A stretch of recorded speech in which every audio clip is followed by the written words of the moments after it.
Chapter 1451. Upon seeing the Thunderbolt Supreme Mage, the Green Demon King's expression changed as he asked in a cold voice. Lord Blood Banquet, what is the meaning of this? Why have you invited others to our meeting? The Thunderbolt Supreme Mage and the Green Demon King had clashed many times in the south of Io, making them sworn enemies. The Thunderbolt Supreme Mage replied with a smile. Do not be so tense, my lord. I come not to settle our differences with a battle to the death but to discuss a matter of great importance.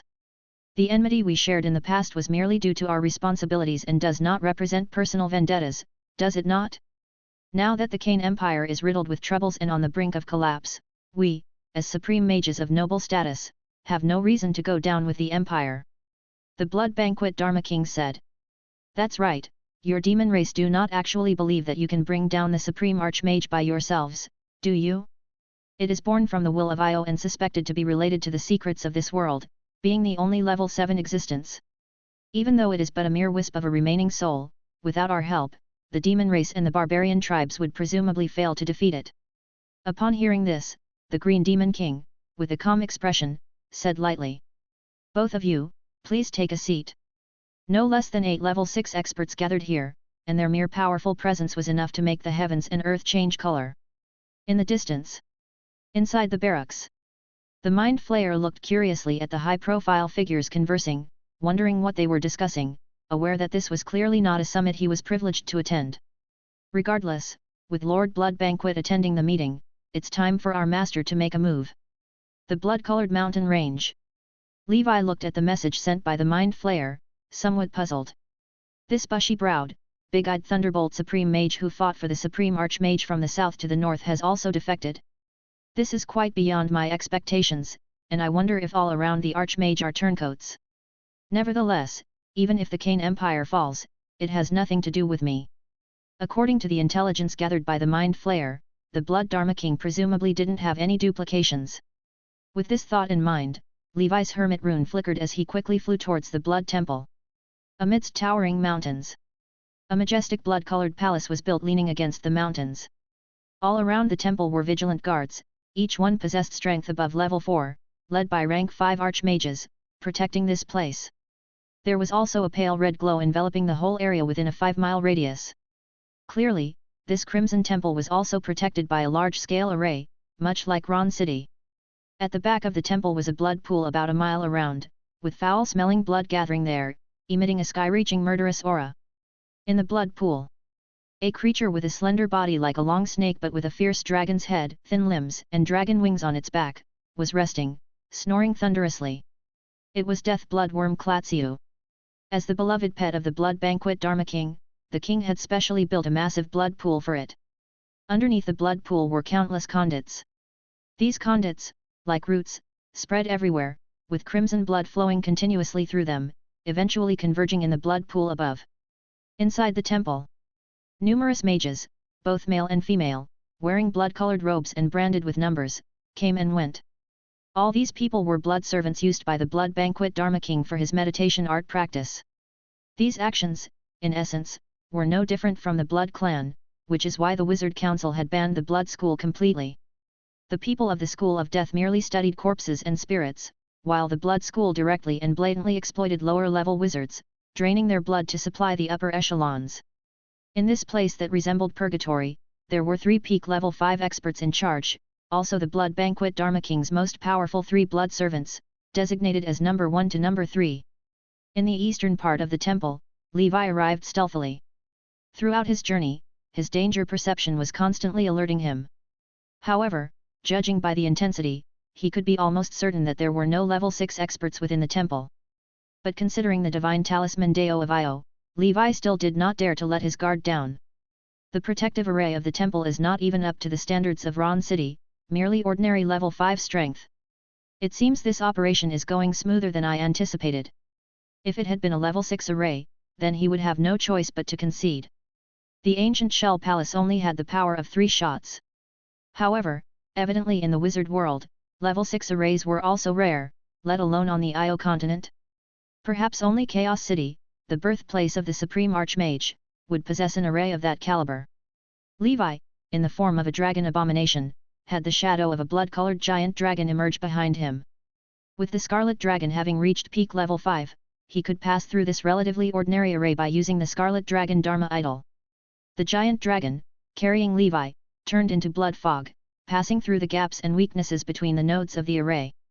Like using a wall-penetrating technique, he effortlessly infiltrated the blood temple. Just then, a blood servant noticed Levi's trace. Levi promptly contained him within the ancient Banyan fairyland and after a round of questioning, learned of the location where the bloodworm resided. He did not rush to kill the blood servant, as that might have alerted the level 5 peak experts within the temple, or even the blood banquet Dharma King. He imprisoned the servant in the fairyland and, with the hermit rune, flew towards his destination.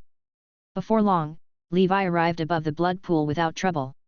In the blood pool, a blood-scaled, serpent-like dragon coiled within it, stirring the pool and causing a storm of foulness. The legendary blood-sucking demon dragon, unexpectedly found so easily by me. Levi felt somewhat surreal. He calmed his mind, checked for any irregularities with his danger perception, and carefully observed the surroundings for any array traps or the like. Chapter 1452. Very well, it seems as simple as that. I was overthinking, he said. He suddenly descended. At the same time, the Holy Grail in his mind shone brightly, and a spatial rift appeared above the blood-sucking demon dragon. Just as Levi was about to pull it into the fairyland, the blood-sucking demon dragon, sensing danger, instantaneously transformed into a streak of blood and evaded the pulling force from the fairyland. A thought flickered in Levi's mind. He knew that the ancient Banyan fairyland was not all-powerful. For example, he could not forcibly pull a conscious level 6 expert into it. But he had never imagined that this blood-sucking demon dragon could resist him as well. The world is so vast, nothing is truly bizarre. Levi learned another lesson today. Levi, like a rock spreading its wings, holding a long sword, slashed towards the blood-sucking demon dragon. Eagle Divine Scripture, Eagle Striking the Sky. The Eagle Divine Scripture is a combat technique focusing on movement speed. Paired with Levi's rank 5 Scarlet Dragon attributes, it was truly powerful. He quickly caught up to the blood-sucking demon dragon, which opened its huge blood-filled mouth and spewed out a viscous blood-colored flame flow. The flame flow was cleaved in half by Levi's sword, dissipating under the wash of sword chi. At the same time, several blood-colored lightning balls appeared around the blood-sucking demon dragon, shooting towards Levi. Boom! Boom! Boom! All the lightning balls exploded in the sky, forming continuous blood-colored lightning, transforming into an ocean that engulfed Levi.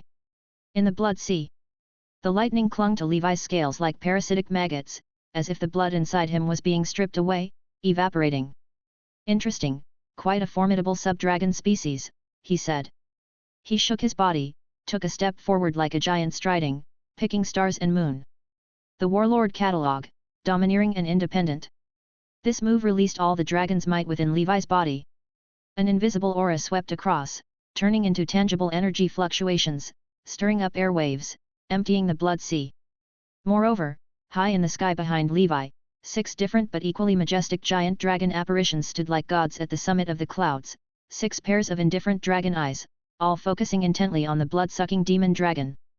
The blood-sucking demon dragon, as if struck by lightning, couldn't stop trembling. The commotion of the battle alarmed the blood servant mage army within the blood temple. Thousands of mages took to the sky. Just the aura of 5th Circle alone included more than a dozen sources, among them were 3 peak level 5 experts. Number 1 Blood Servant thundered. Audacious demon dragon, daring to intrude into the Magic King's bedroom, truly seeking your own death. Everyone, form up, besiege the demon dragon. Although most of these mages were low level, their large numbers together made an imposing sight, indeed intimidating. The 3 peak level 5 experts took the lead, surrounding Levi. The blood-sucking demon dragon, a beloved pet of the Dharma King and though a beast, ranked second only to one within the blood temple. If the Dharma King found out that the bloodworm was injured, they would certainly not be spared. Seeing this, the blood-sucking demon dragon breathed a sigh of relief. Damned fellow, actually plotting against Lord Klatshu? Purely ignorant, wait for death. It had long been accustomed to a life of luxury and privilege, and aside from the blood temple, it didn't want to go anywhere else. Meanwhile, far in Moer province, the blood banquet Dharma King's face changed. Gentlemen, I have some urgent matters to attend to, let's discuss the rest another day, sorry. After saying this, he transformed into a streak of blood, broke through the clouds, and vanished into the sky. Deer Head Sage frowned and said, "What's with this blood banquet, Dharma King? What could be so important that it surpasses the matter we're scheming right now?" Thunderbolt Supreme Mage said, "It must be because of that blood dragon he's raising. Don't mind him, let's continue." In the sky, the blood banquet Dharma King grimaced. "These foreigners, truly arrogant, daring to sneak into my home." As one of the top archmages in Io, akin to a god, this was truly unprecedented. Of course, with his vast army of blood servants, even if the foreigner had some capabilities, he should still return empty-handed. Outside. Dark Ancient Tower, 5th level projection. The dragon abomination, covered in black demon scales, was engaged in fierce combat with the blood-colored dragon. Shortly after, in the projection, thousands of mages, led by 3 peak level 5 experts, besieged it. All the viewers were shocked. This dragon abomination has been missing for so long, and it is still so arrogant when it appears. Seems like it has raided some supreme archmage's den. From what I see, this dragon abomination might be slain today, with over a dozen 5th circle wizards, including that Dragon King whale breed. There are 4 at peak level 5, with such a luxurious lineup, no one under the primordial soul can withstand it. That's right. But if Vic were lurking in the shadows, maybe he could use the flying secret sword flow to slice them one by one, but he certainly can't face them head-on. Master Fire Dragon should also be able to hold his ground, but ultimately he must flee from this place. For a time, with the reappearance of the dragon abomination, the situation grew tense, attracting much attention. Land of Darkness. Venerable Dragon Abomination looked up at the highest tiers of the ancient tower, muttering to himself. That purple crystal from the amethyst race has once again reached the 9th layer. Could it be, this time, the amethyst race will reach the apex? The Fire Sovereign's gaze was deep. The 10th level is not a place where the amethyst race can enter, they should still stop at the 9th level. Venerable Dragon Abomination laughed and said, "You speak as if you've been there before." The Fire Sovereign did not argue. He had his share in the construction of this ancient tower and naturally knew about it. However, these matters were not to be disclosed to outsiders. Chapter 1453. In fact, in the entire multidimensional plane, very few even among level 10 strong men know the true nature of the ancient tower. The Fire Sovereign said with a smile. "Speaking of your dragon abomination kin, their last hope hasn't shown up in a long time. I'm afraid it's met its demise inside." The dragon abomination Venerable's expression turned cold as he snorted. "You're overthinking it. Based on what I know about it, it must be pulling off some big stunt right now. Speaking of the devil, and he shall appear." On the 5th level of the ancient tower, the projected light flared up, pushing aside all other projections as if it were about to display the most exciting scene. Within the image, the familiar figure of the dragon abomination stood guard alone, facing thousands of enemies with a defiant expression and a wild wolf's laugh.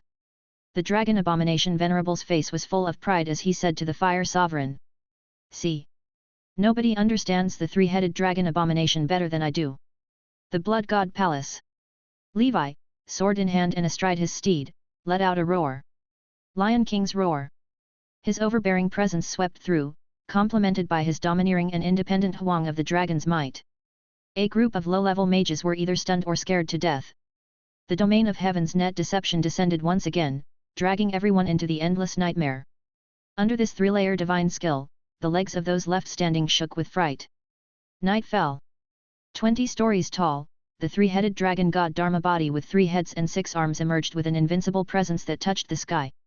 The nightmare fog spread out from it as the center, enveloping the entire Blood God Palace. Whether it was the blood-sucking demon dragon or the other 3 peak level 5 creatures, all fell into it, their perceptions greatly affected.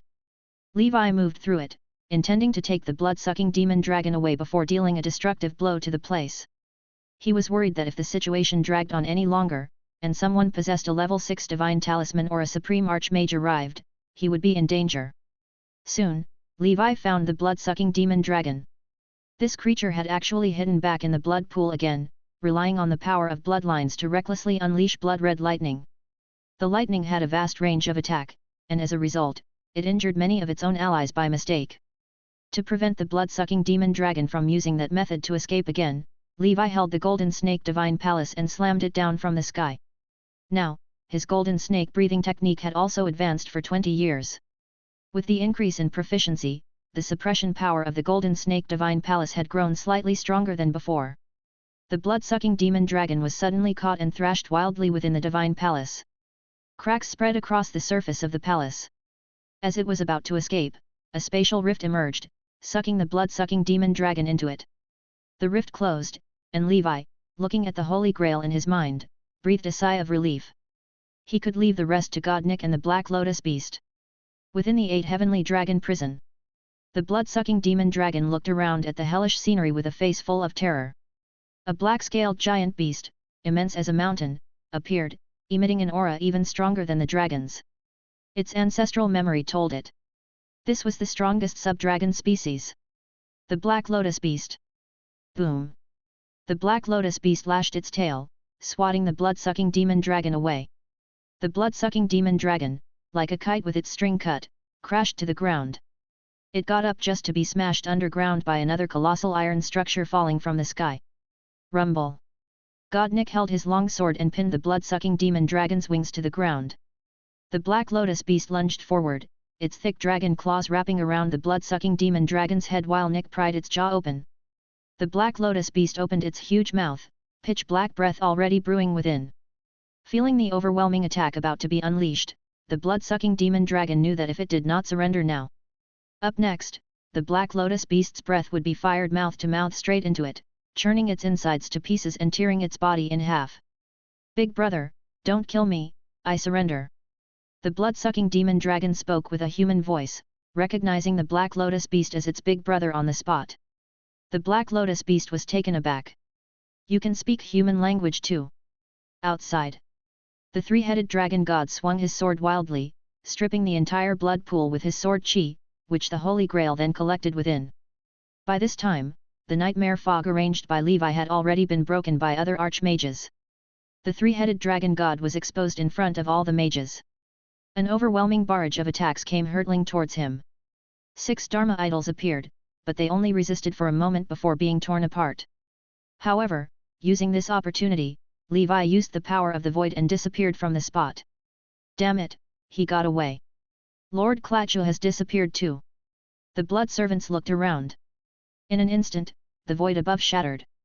With one step, the dragon abomination emerged, swinging his long sword in a thunder half-moon slash, enveloping the sword chi with lightning, bringing down another large number of mages. This big guy didn't run away. A figure in red armor, exuding a domineering aura, stood atop the head of the central dragon god. His right hand facing the sky, endless gathers of radiance converged into a bloom of world-ending red lotus. After pressing down on the red lotus, he left via void travel without looking back. Tumultuous heat waves twisted the sky above. The red lotus purgatory descended once again. The terrifying heat swept through, instantly melting the roof of the blood temple. One after another, blood servants melted away like ice and snow, evaporating completely. 3 peak level 5 blood servants used their spells to fight against the red lotus. As the red lotus bore down, it finally collided with the blood god palace and exploded. Waves of red flames spread out in all directions, reducing everything in its path to ash. The 5th circle array that shrouded the realm could no longer withstand such a level of energy attack. Thousands of array nodes were destroyed in an instant. The array flickered out like a group of LED lights losing power, quickly extinguishing. At the center of the explosion, 2 of the 3 peak level 5 blood servants died, and 1 was left severely injured. If the level 5 blood servants ended up like this, the fate of the other servants could only be imagined. Within the glow of the fire, the dragon abomination returned once more through void travel. With a casual swing of his sword, he killed the remaining severely wounded level 5. He quickly picked up the spoils of war that hadn't been destroyed in the explosion and left via blink travel, jumping back and forth as if having no cooldown on the ability. As the blood god palace melted away, the horrifying scene below was revealed. Deep underground, were cells dense as a hive. Within, countless mages, wizards, alien races, and transcendent creatures were imprisoned. Hidden deep underground, they had avoided the terrible explosion. Their emaciated bodies, covered in scars, were all connected by tubes used to draw blood, leading to the blood pool crater where the blood-sucking demon dragon resided. Now that the cells were shattered and the power of the arrays that had imprisoned them suddenly dissipated, sunlight shone on the face of a wizard who smiled at seeing the daylight again. Free at last. Who knows how much later? A streak of blood light descended from the sky. It was the blood banquet Dharma King. His eyes, dark as stagnant water, looked upon the leveled blood temple, the scattered blood servants, and the now deserted, emptied blood nest that many had fled. Demon Dragon, I will make it so there's no place for you in all of Io. Chapter 1454. Ancient Saint Plain. Dusk Holy Temple. On the training grounds, knights spilled their blood, swinging their weapons time and again, practicing combat techniques. The advanced combat techniques from the barbarian tribes greatly enriched the knights' combat skills. The knights' realms were far too inferior compared to Levi's, so they couldn't directly master the barbarian battle techniques. These profound battle techniques were modified by the 18 Twilight Cavalry to suit the unique path of the knights. Come and see, after many years, the monster with 3 heads and 6 arms has returned. In the projection of the 5th level of the Dark Ancient Tower. Fist to flesh, every move shook the heavens, the intense battles invigorated the knights.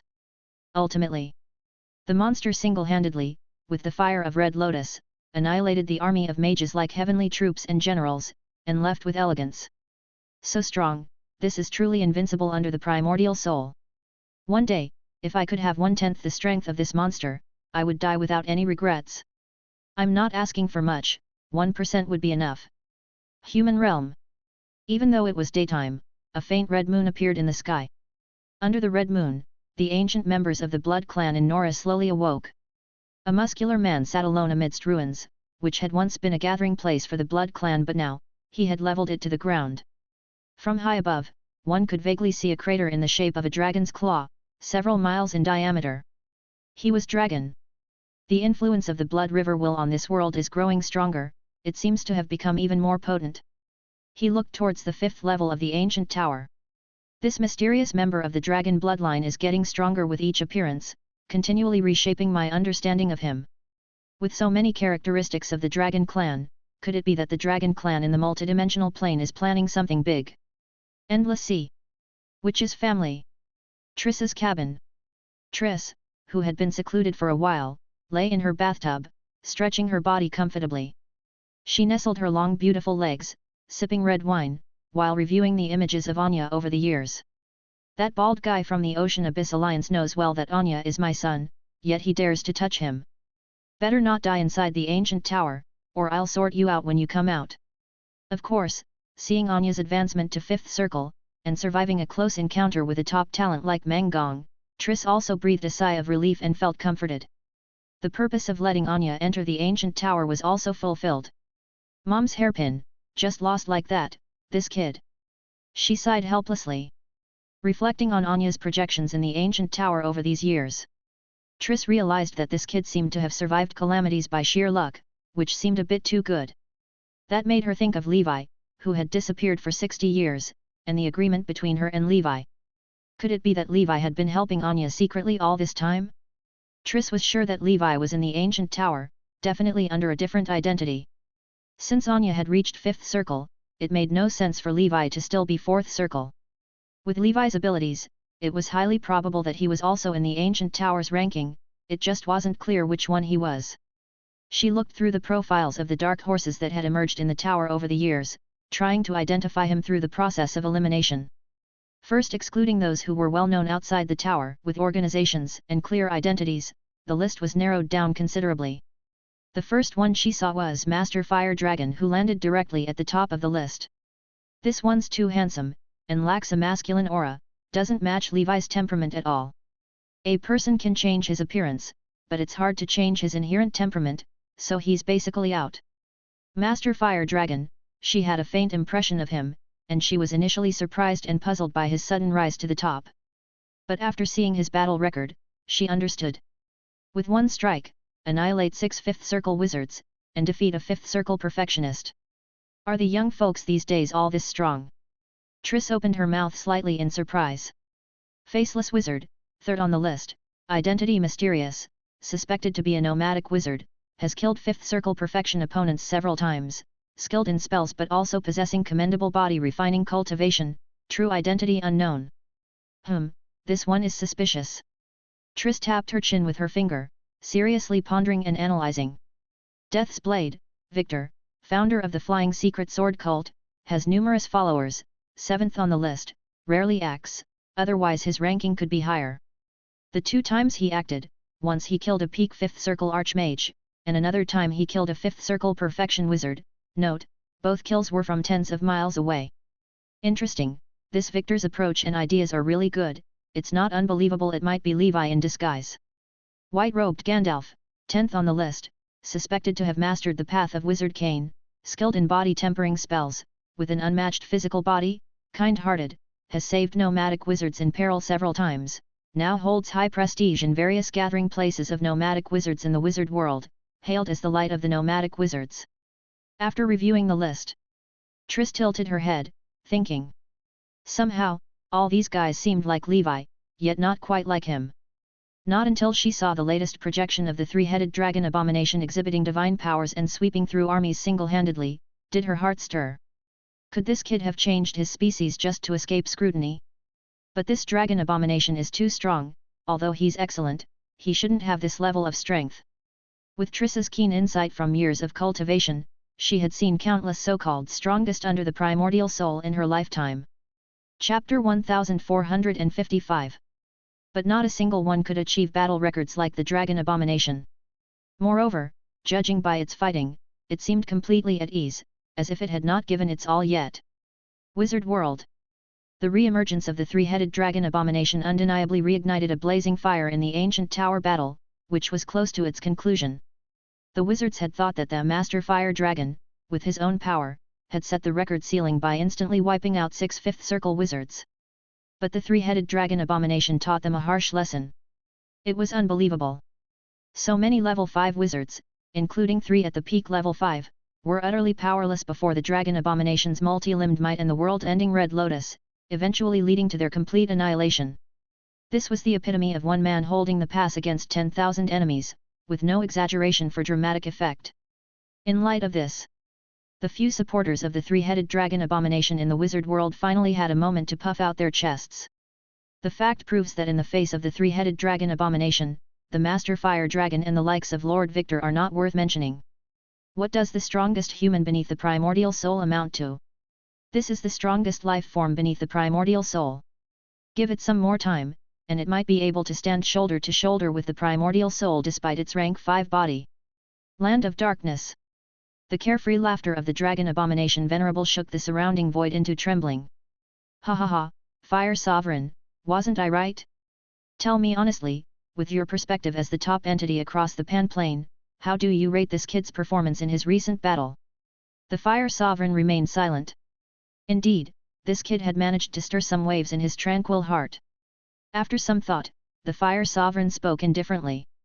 If he can survive in the upcoming Grand Era and endure to the end, perhaps one day, there will be a place for him among the Panplane's level 10 entities. The Dragon Abomination Venerable said. Across this Panplane, there aren't many who have earned such comments from an old fellow who has lived for 1,000,000 years. No matter whether he truly is a Dragon Abomination or not, he has already gained my approval. The Fire Sovereign said. Don't tell me you're thinking of taking on another disciple. You're leading them astray. The Dragon Abomination Venerable snorted coldly. Everyone in the world knew that he, Teacher Scourge, had disciples all over the world. How could they say he was leading them astray? It was a complete slander. Half a month has passed since Levi stole from the home of the Blood Banquet Dharma King. Sea of Stars. Dangerous territory. In the depths of the mist, Levi emerged from the Scarlet Dark Dimension. After leaving the blood-colored tomb, Levi had made his way to the Sea of Stars. How could the Blood Banquet Dharma King find him? He entered the ancient Banyan fairyland, where within a huge blood pool, he encountered the blood-sucking demon dragon. The blood-sucking demon dragon had already been tamed by Levi, especially since it saw that even the strongest sub-dragon, the Black Lotus Beast, had submitted. It found peace of mind. Through the introductions by the Black Lotus Beast and the Earthquake Dragon siblings, it came to clearly understand the situation within the Dragon Palace organization. It learned that the one who had captured it that day was Lord Dragon King himself. And this Paradise Land was a secret base of the Dragon Palace organization. Klachu's body had originally contained the enslavement tracking mark of the Blood Banquet Dharma King, but it had been removed by Senior Mana. During this time, the blood-sucking demon dragon had become accustomed to life in the Dragon Palace. After all, Levi directly moved its favorite blood pool into this place. Once the blood pool dried up, Levi would simply use normal methods to feed the blood-sucking demon dragon. The power of the blood-sucking demon dragon was somewhat less than that of the Black Lotus beast, but it was also at the standard of peak level 5. It flew at tremendous speed, like lightning, and could also release a type of negative energy attack called Crimson Chain Explosion. This attack, much like Levi's exotic thunder Black Oblivion Thunder, had a similar philosophy.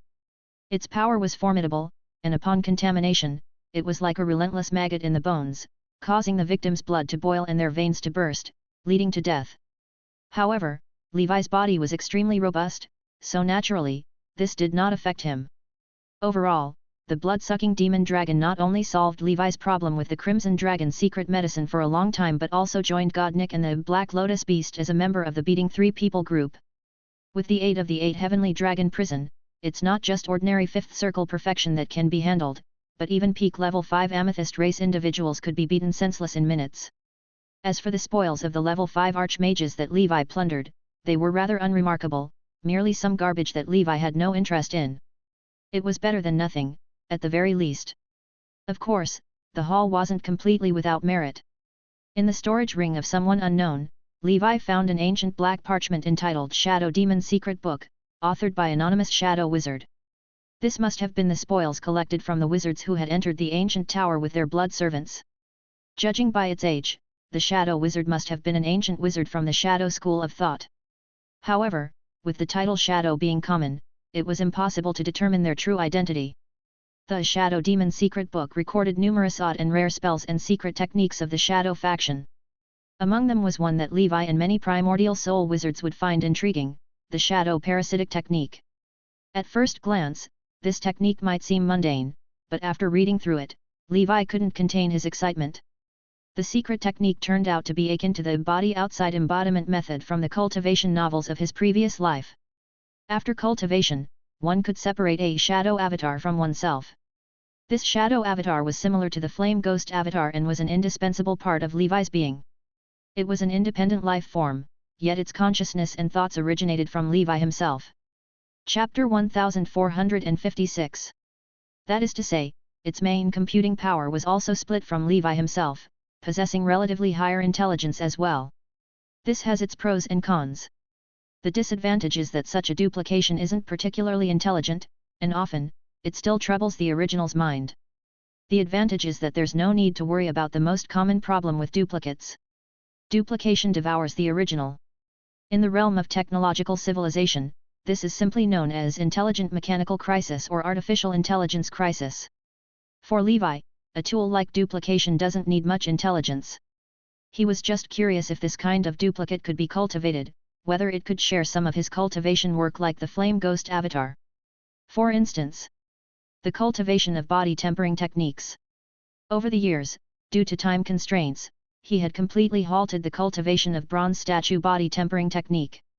The newly acquired 8-armed demon god body tempering technique, he had not even started. Besides, there were also a stack of other body tempering techniques piling up.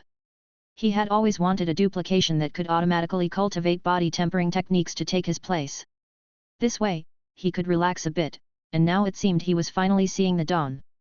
Thus, the Holy Infant clone focuses on skills, the body tempering clone on cultivation of the body. The workload for the original was undoubtedly much lighter.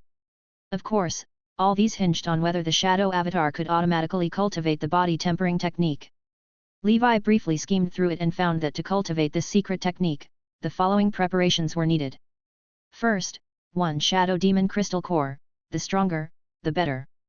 The Shadow Demon is a relatively notorious demon, found on both the Shadow Plane and the Abyssal Plane. They can freely travel through the Shadow Dimension, delve into the nightmares of beings, stir up the fears inside their hearts, and at the same time, they can also parasitize within the shadows of creatures, slowly absorbing their memories and consciousness, altering the subconscious. Eventually, they usurp the individual's personality. It's a monster as unpredictable and unavoidable as the mind flayers. A shadow demon capable of producing a crystal core must certainly be a rank 5 or higher demon. Levi planned to leave this to the mind flayers to scout for any existing shadow demons amongst the demon race. With the connection through the mind flayers, it should be relatively easy to obtain one. Second, 1 Host God Fruit, which is much more difficult to obtain than the Shadow Demon Crystal Core since it is a genuine level 6 material. Previously at the star auction in the Endless Sea, a soul-splitting fruit had appeared once. The two are similar, yet different. The function of the soul-splitting fruit is to split the primordial soul, thereby giving birth to a second primordial soul for cultivating a body outside embodiment, but it's only usable by a primordial soul and has significant side effects. It can easily lead to a split, allowing the body outside embodiment to fully develop its self-consciousness, even attempting to devour the original. The host god fruit, on the other hand, is much advanced compared to the soul-splitting fruit. First, it doesn't require a primordial soul level to use, and secondly, hosting a spirit means hosting a trace of spiritual consciousness in the fruit, which through secret technique, allows the fruit to become the brain of the shadow avatar. Third, one parasitic shell. Similar to the possession container of a primordial soul wizard, it's best if it is a wizard, and the higher the inherent talent, the better. Beyond that, a wealth of other rare materials was needed, which even Levi couldn't help but click his tongue at. Good grief, it truly deserves its name as the body outside embodiment method, just the preparatory work is this troublesome, better to go back and discuss it. I can first gather some materials in the ancient tower. Out of all the materials, actually the most difficult to come by is the host god fruit, which is hard to find. Temporarily putting away the shadow demon secret book, Levi looked into the distance. In the mist, the holy infant clone quietly arrived. He said, "Here are 7 incomplete oddities, recently gathered cultivation resources, and more than 1,000 level 4 divine talismans." Levi nodded his head and accepted them peacefully. "You set off first to the Holy Fire Plateau. Hide around the 9 Cities Alliance settlement, and keep a distance so as not to be discovered by the primordial soul wizards." The holy infant nodded, responding, "Understood." Then he turned and left, his figure vanishing into the fog. Returning to Fire Dragon Island. The holy infant then began to claim that he was in seclusion, no longer accepting commitments for weapon refinement, with the reopening time undecided. This left many newly advanced 5th Circle wizards quite disappointed. They had all been eager for Master Fire Dragon to refine wizard tools for them. As everyone knows, Fire Dragon products, guaranteed top quality. Of course, Mia temporarily took down the contact information of these 5th Circle wizards, for continued cooperation once back in the wizard world. Now that Master Fire Dragon's reputation had been established, Levi did not plan to waste this resource. Once back, he would find a place in the wizard world, open a wizard tool shop, and make a substantial profit. After announcing his seclusion, the holy infant quietly left and headed to the Holy Fire Plateau. Of course, it wasn't just the holy infant, south of Io, including the White Robe Wizard Association and many other forces. Hearing the news of the 9 Cities Alliance and the Amethyst Race's decisive battle, all quietly proceeded to see if they could profit from the situation. Levi took a few days to rest in the Sea of Stars, contemplating his next plans. Inside ancient Banyan Fairyland, Mia's beautiful eyes blinked in surprise at the stack of golden leaves in Levi's hand.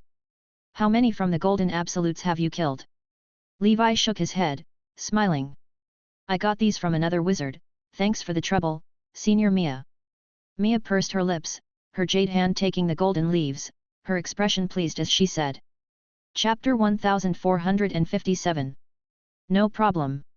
It was visible that Mana, who initially was reluctant to take lives, had gradually grown to quite enjoy it. It couldn't be helped, each time he absorbed the divine tree power from the golden ancient tree, the feeling of his divine tree essence within increasing was simply too exhilarating, bringing a climax-like pleasure of vigorous growth. Holy Brilliance Calendar 1227, Month of Northern Wind. Holy Fire Plateau. A certain great rift. With the earth-shattering bellow of an elephant. A black beast at the mid-stage of level 5, the saw-toothed elephant, roughly the size of a small hill, was charging. Like a massive locomotive, the airflow from its high-speed movement was powerful enough to pull the giant boulders from the cliffs on either side, crushing them completely. Its trunk, like a long whip, broke through the air with an ear-piercing sound, and when it hit the earth, it left a deep trench. Under the relentless attack of the elephant's trunk, a figure, as agile as a grey hawk, was able to turn danger into safety each time, all the while remaining calm and composed.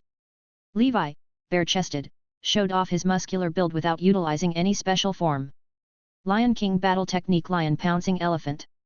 He roared, his presence ground-breaking, the shockwave of his voice shattering the nearby low-level black beasts directly. Simultaneously, His arm muscles expanded as he suddenly leapt down, his hands, like lion's claws, pouncing onto the neck of the saw-toothed elephant. An invisible aura enveloped the elephant, like a lion of the African savanna throttling a buffalo. Crack, crack. Under Levi's aerial assault, the impregnable skin of the saw-toothed elephant was torn apart by his sheer hands, the blood spurting out like a fountain, shooting up into the sky.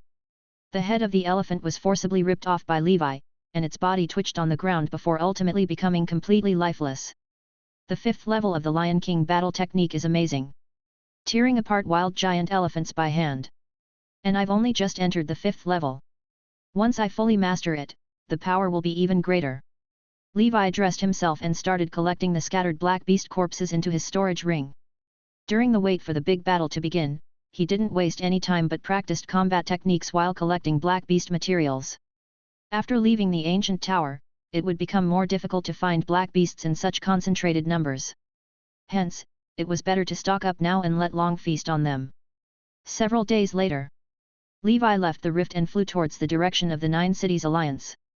According to intelligence from Besk, the Nine Cities Alliance had already been attacked. Contrary to everyone's expectations, the main attackers weren't the Amethyst race, but the Black Beasts. Holy Fire Plateau. The Skyfire Fortress floated mid-air, surrounded by a dense army of black beasts that had besieged it from all sides, more overwhelming than the previous Black Beast tide.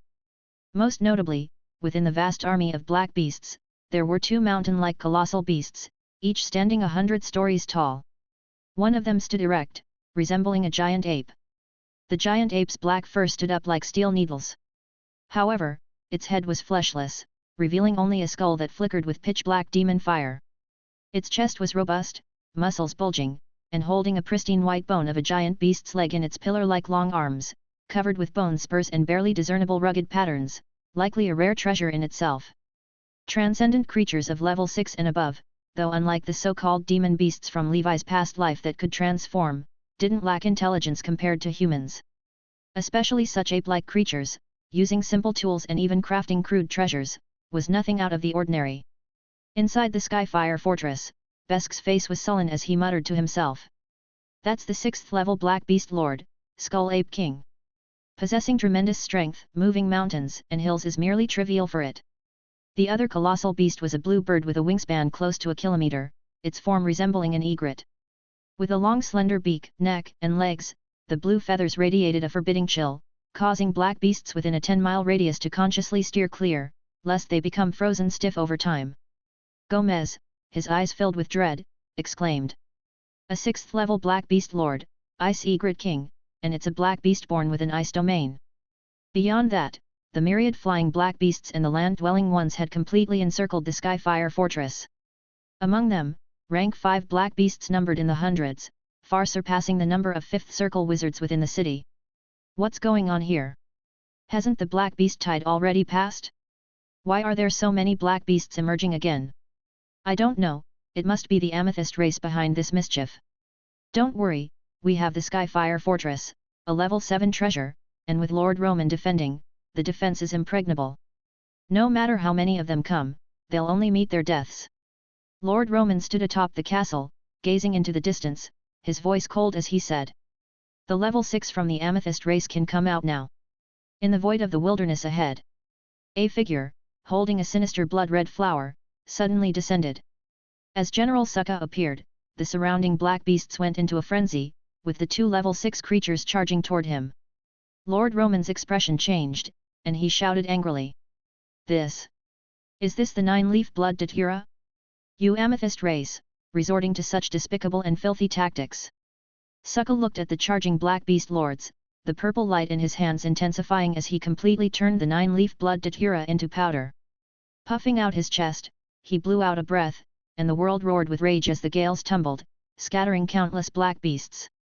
Billions of scent particles drifted into the wilderness surrounding the 9 Cities Alliance, even sticking to the array. In an instant, the black beast horde, having lost their target, charged like frenzied piranhas, following the scent, causing the earth to change color and tremble with fear.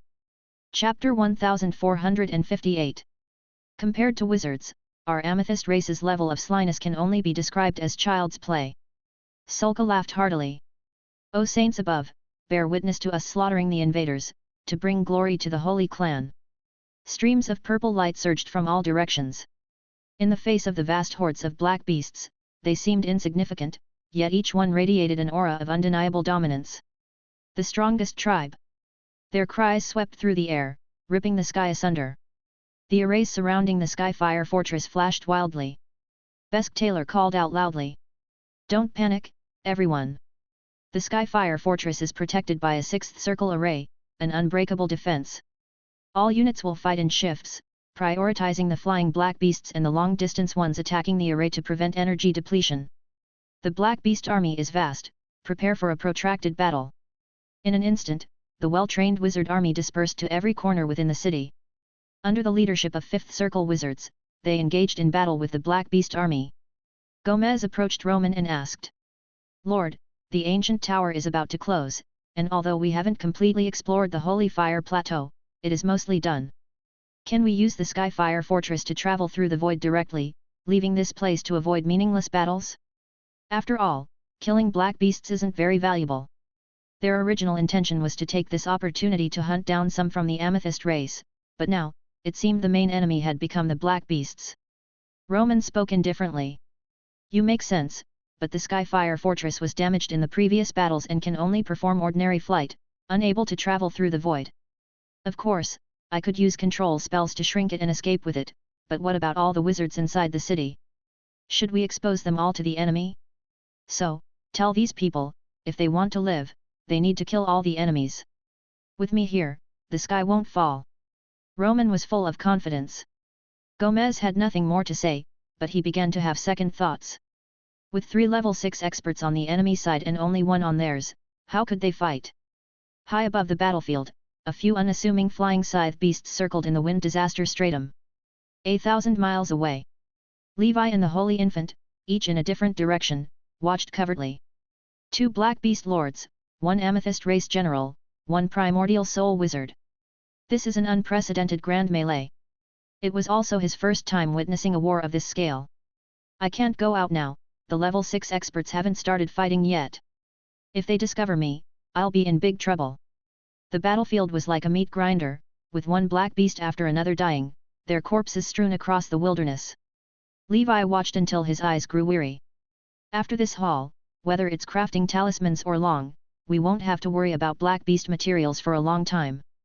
Originally, Levi had intended to scavenge corpses from the amethyst race, but now he realized that compared to the tens of thousands of black beast corpses, that was nothing. Using the flying scythe beast drones, Levi continuously monitored the battlefield.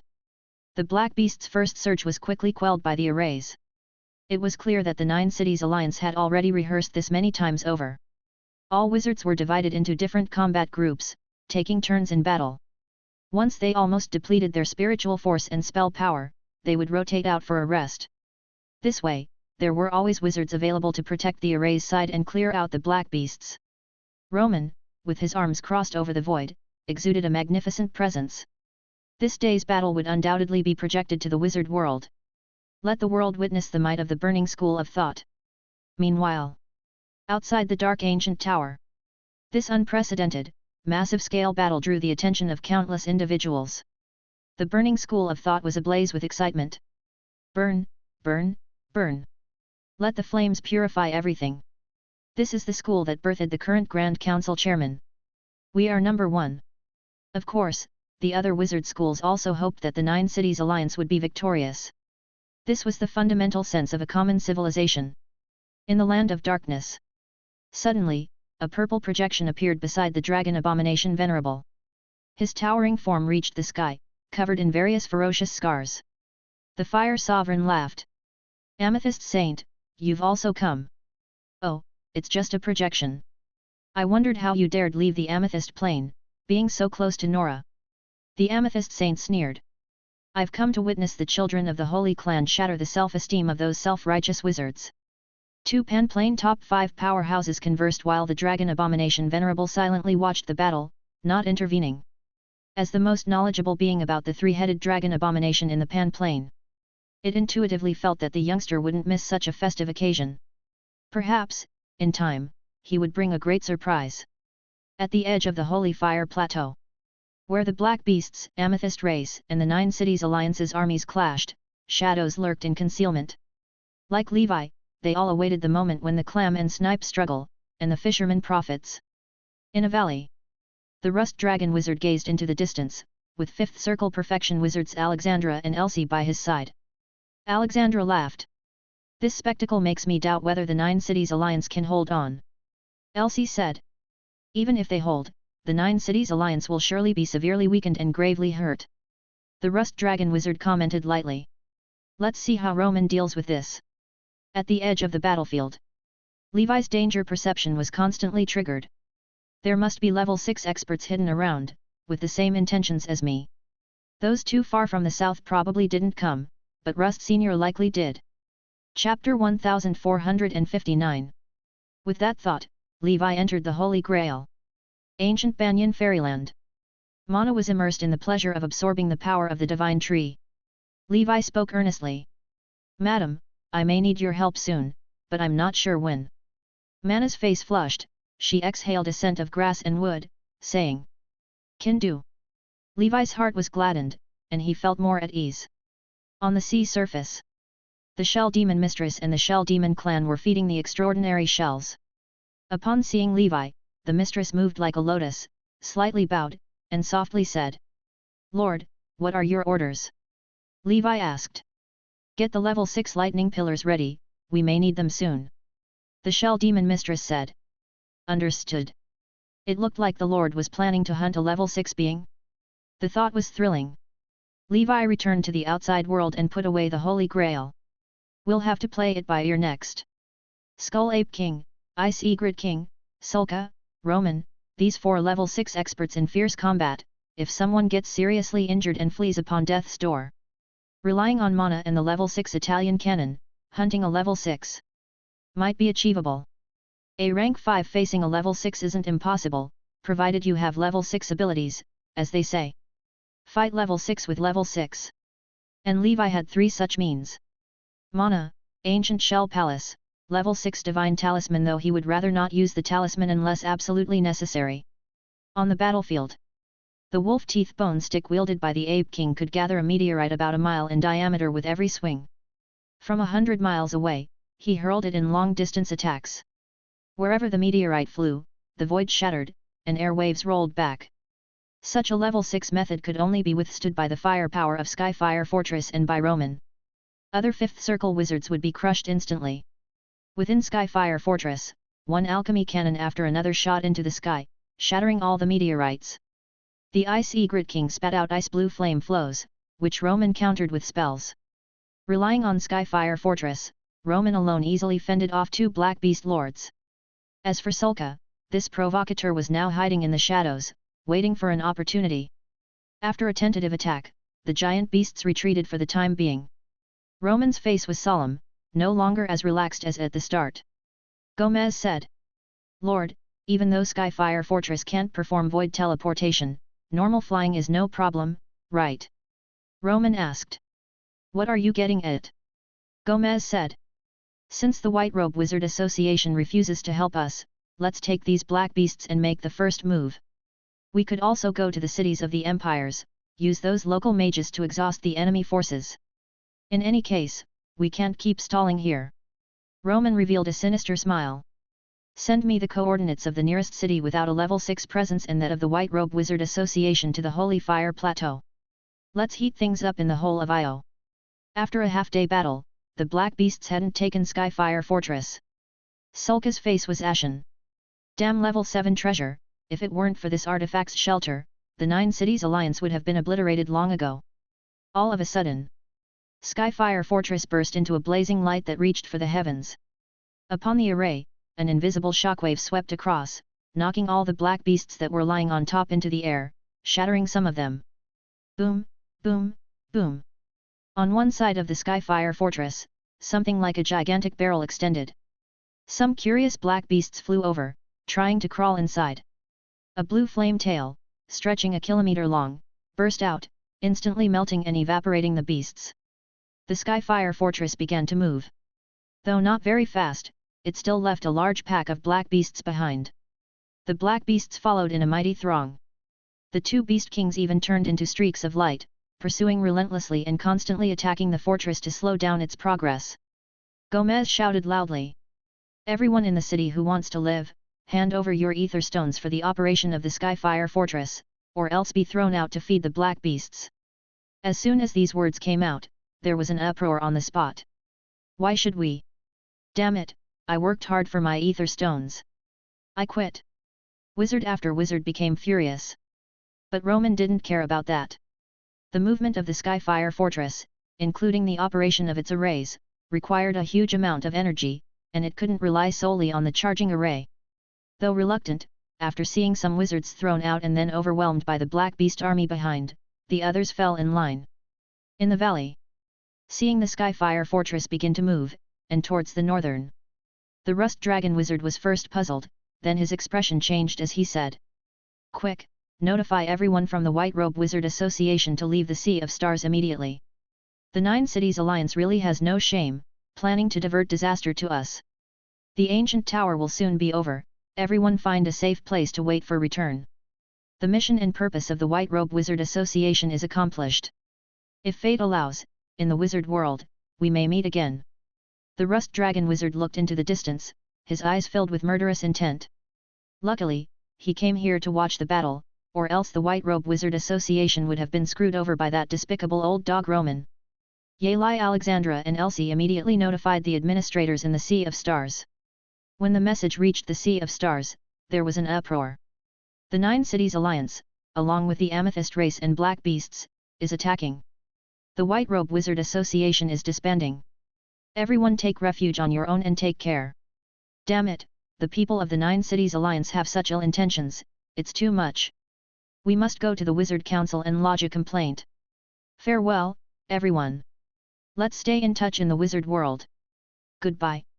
Given the speed of the Skyfire Fortress, it would take a long time to get here, enough for everyone to evacuate safely. Everyone packed up, and those with good relationships said their goodbyes, dispersing. Several days later, the Sea of Stars was deserted.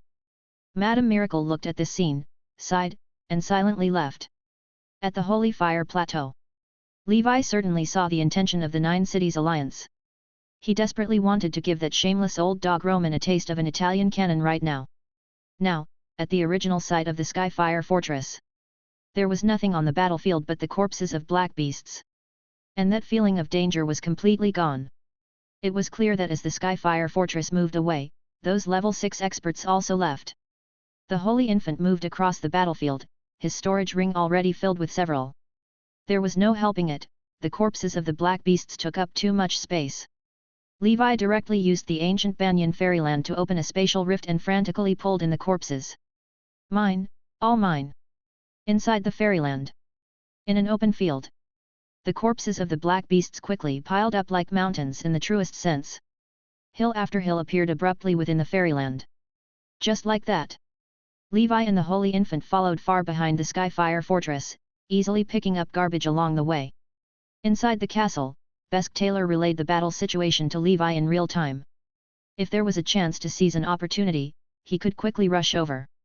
Chapter 1460. South of Io. Storms were stirring. Skyfire Fortress fled, pursued by black beasts and the Amethyst Race. Reliant on powerful war treasures and the iron-fisted tactics of the Nine Cities Alliance. More than a month had passed, yet General Sulka had still not taken down the Nine Cities Alliance, having underestimated the strength of the wizards. However, he was not worried. He still had plenty of 9-leaf blood datura on him, allowing him to continuously attract new black beasts to join the battle along the way. This was his greatest trump card. After all, he and the Amethyst Race were determined to perish together with the wizards, unafraid. Holy Brilliance Calendar 1228. Month of Beginning. As Skyfire Fortress passed city after city, it successfully wore down many black beast forces but also attracted even more enemies. However, the empires were too busy with their war against the demon race, clearly too occupied to address this sudden incident. For a time, due to this mobile war, the whole south of Io became as chaotic as a pot of boiling porridge. Regarding this, Levi was overjoyed. The black beast corpses were ignored trash. Therefore, no one competed with him for them. He leisurely followed behind, utilizing the fairyland to continually clear the battlefield. By now, the ancient Banyan fairyland already had at least a dozen mountains of flesh and blood. One could imagine how many black beasts had died over the past month. With so many black beast corpses, if long completely digested them, it would greatly improve the soil fertility of many areas in the fairyland, turning it into truly fertile land. In all of Io, only the mysterious and unknown underground world could have such a density of black beasts. Levi speculated that Sulka must have also discovered the existence of the underground world. The 9-leaf blood datura, such a rare plant, was also listed on Levi's planting list. Honestly, he initially just wanted to take advantage of the chaos between the 9 Cities Alliance and the Amethyst race to fish in troubled waters on the battlefield. But the situation had developed beyond his expectations. Next, as Skyfire Fortress headed northward, passing by the Sea of Stars, it found that the White Robe Wizard Association had already disbanded and left. Roman had anticipated this and did not pay too much attention to it. He did not believe that the Amethyst race could keep summoning black beasts indefinitely. As soon as the Black Beast army was completely worn out, it would be time for the 9 Cities Alliance to counterattack. Outside, countless eyes in the wizard world also focused on this unprecedented fleeing operation. The leaders of the 9 Cities Alliance were extremely anxious. For them, the real valuable resources were definitely with the primordial soul wizards above the 6th level. The 5th level here could only be considered additional. But this was still the result of 60 years of hard work. If it really were lost due to this war, it would still be somewhat painful. The most important thing was that the Skyfire Fortress, a level 7 treasure, and Roman himself, as a primordial soul wizard, must not be lost. When Skyfire Fortress reached Boli province in the south of the empire, relying on continuous depletion along the way, the Black Beast forces finally ran out. Those still holding on were just those 2 Black Beast lords and a few rank 5 Black Beasts. Other Black Beast corpses were visible along the way and disappeared unnoticed. Inside ancient Banyan fairyland, Levi showed a farmer-like satisfied smile. The mountains of flesh and blood had now piled up to 24. Long definitely couldn't finish eating so much in a short time. This black beast flesh and blood, if left here for a long time, would first become foul and rotten, and second, the power of darkness leaking might corrode the ecological system of the fairyland itself. Therefore, on one hand, he took out all the storage rings and let the Holy Infant start packing them. On the other hand, he temporarily piled these pieces of meat in the land of extreme cold within the fairyland, freezing them. Just like this, Levi waited for the right moment to strike while dealing with black beast corpses. 3 days later, the moment came. On the open field, Roman, within the array, battled the Skull Ape King. His aura immense, his primordial soul wizard form turned into a fiery flame giant snake and shot out. The Skull Ape King leapt high, clashing hard with the fiery flame giant snake with its bone clubs. Boom! Boom! Boom! The terrifying explosion swept across the area. The bone clubs showed cracks and eventually shattered. The Skull Ape King was flung away, its heavy body crashing into the earth, smashing countless ravines and rifts. Its skull was blown away, but as a 6th level creature, it had not died. The headless giant ape stood up, furious. Its body bristling like arrows, it shot them toward the front. The level 6 array of Skyfire Fortress crackled, some areas being directly penetrated. A 5th circle wizard was instantly pierced by arrows and died on the spot. After releasing the arrow rain, the Skull Ape King somehow picked up its own head, pressed it onto its neck, and quickly left. 2 days earlier, the Ice Egret King had already left. With this, the Black Beast army completely retreated. At the same time, Skyfire Fortress stopped moving, no longer in motion. The 6-level array on the surface of the fortress also suddenly dissipated. 2 months of fighting, whether it was stored energy or ether stone, were already insufficient to support the high-intensity operation of Skyfire Fortress anymore. Being able to kill so many black beasts, repel 2 black beast lords, and intimidate General Sulka, this treasure had been invaluable. Now that the toughest black beast army had withdrawn, the remaining amethyst race, at some cost, could be wiped out. Roman chanted a mantra, and in an instant, Skyfire Fortress suddenly shrunk, turned into a streak of light, and flew into his body. All wizards inside the city were completely exposed in front of the amethyst race. Chapter 1461. The number of wizards in the 9 Cities Alliance now totals fewer than 1,000. They appear exhausted, listless and dispirited. For more than 2 months, they've had no idea how they managed to survive. Apart from the necessary rest for meditation to restore their spiritual force, they've spent the rest of their time spell casting and battling. Everyone has grown numb as if living in purgatory. The seemingly unscathed 9 Cities Alliance has in fact reached the point of utter depletion. The medicines and ether stones needed by nearly 1,000 wizards have been drained by 2 months of war, and their wizard tools used in battle have also suffered severe damage. The Alliance does indeed have a number of pharmacists, but resources have long been exhausted. As for refining new wizard tools, that is simply not something that can be done in a short time frame, it's measured in years. Throughout these 2 months, there have been continuous desertions from the wizards. Some were suppressed, others successfully fled, only to be hunted down by the amethyst race waiting on the outskirts, with very few escaping unscathed.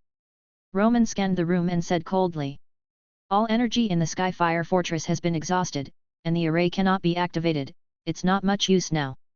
Everyone, prepare to face the enemy head-on. Anyone daring to flee will be killed without mercy."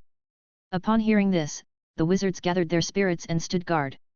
At the front of the battlefield, a tall warrior of the amethyst race descended from the sky, exuding a mighty presence. It was General Sukka. By this day, all his 9-leaf blood datura had been used up. The residue of the blood thura left behind had also been completely depleted or purified and dispelled by the wizard's spells. Therefore, the 2 6th-level black beasts, knowing the wizards were difficult to deal with, did not linger any longer and each went their way. He had no way to counter this.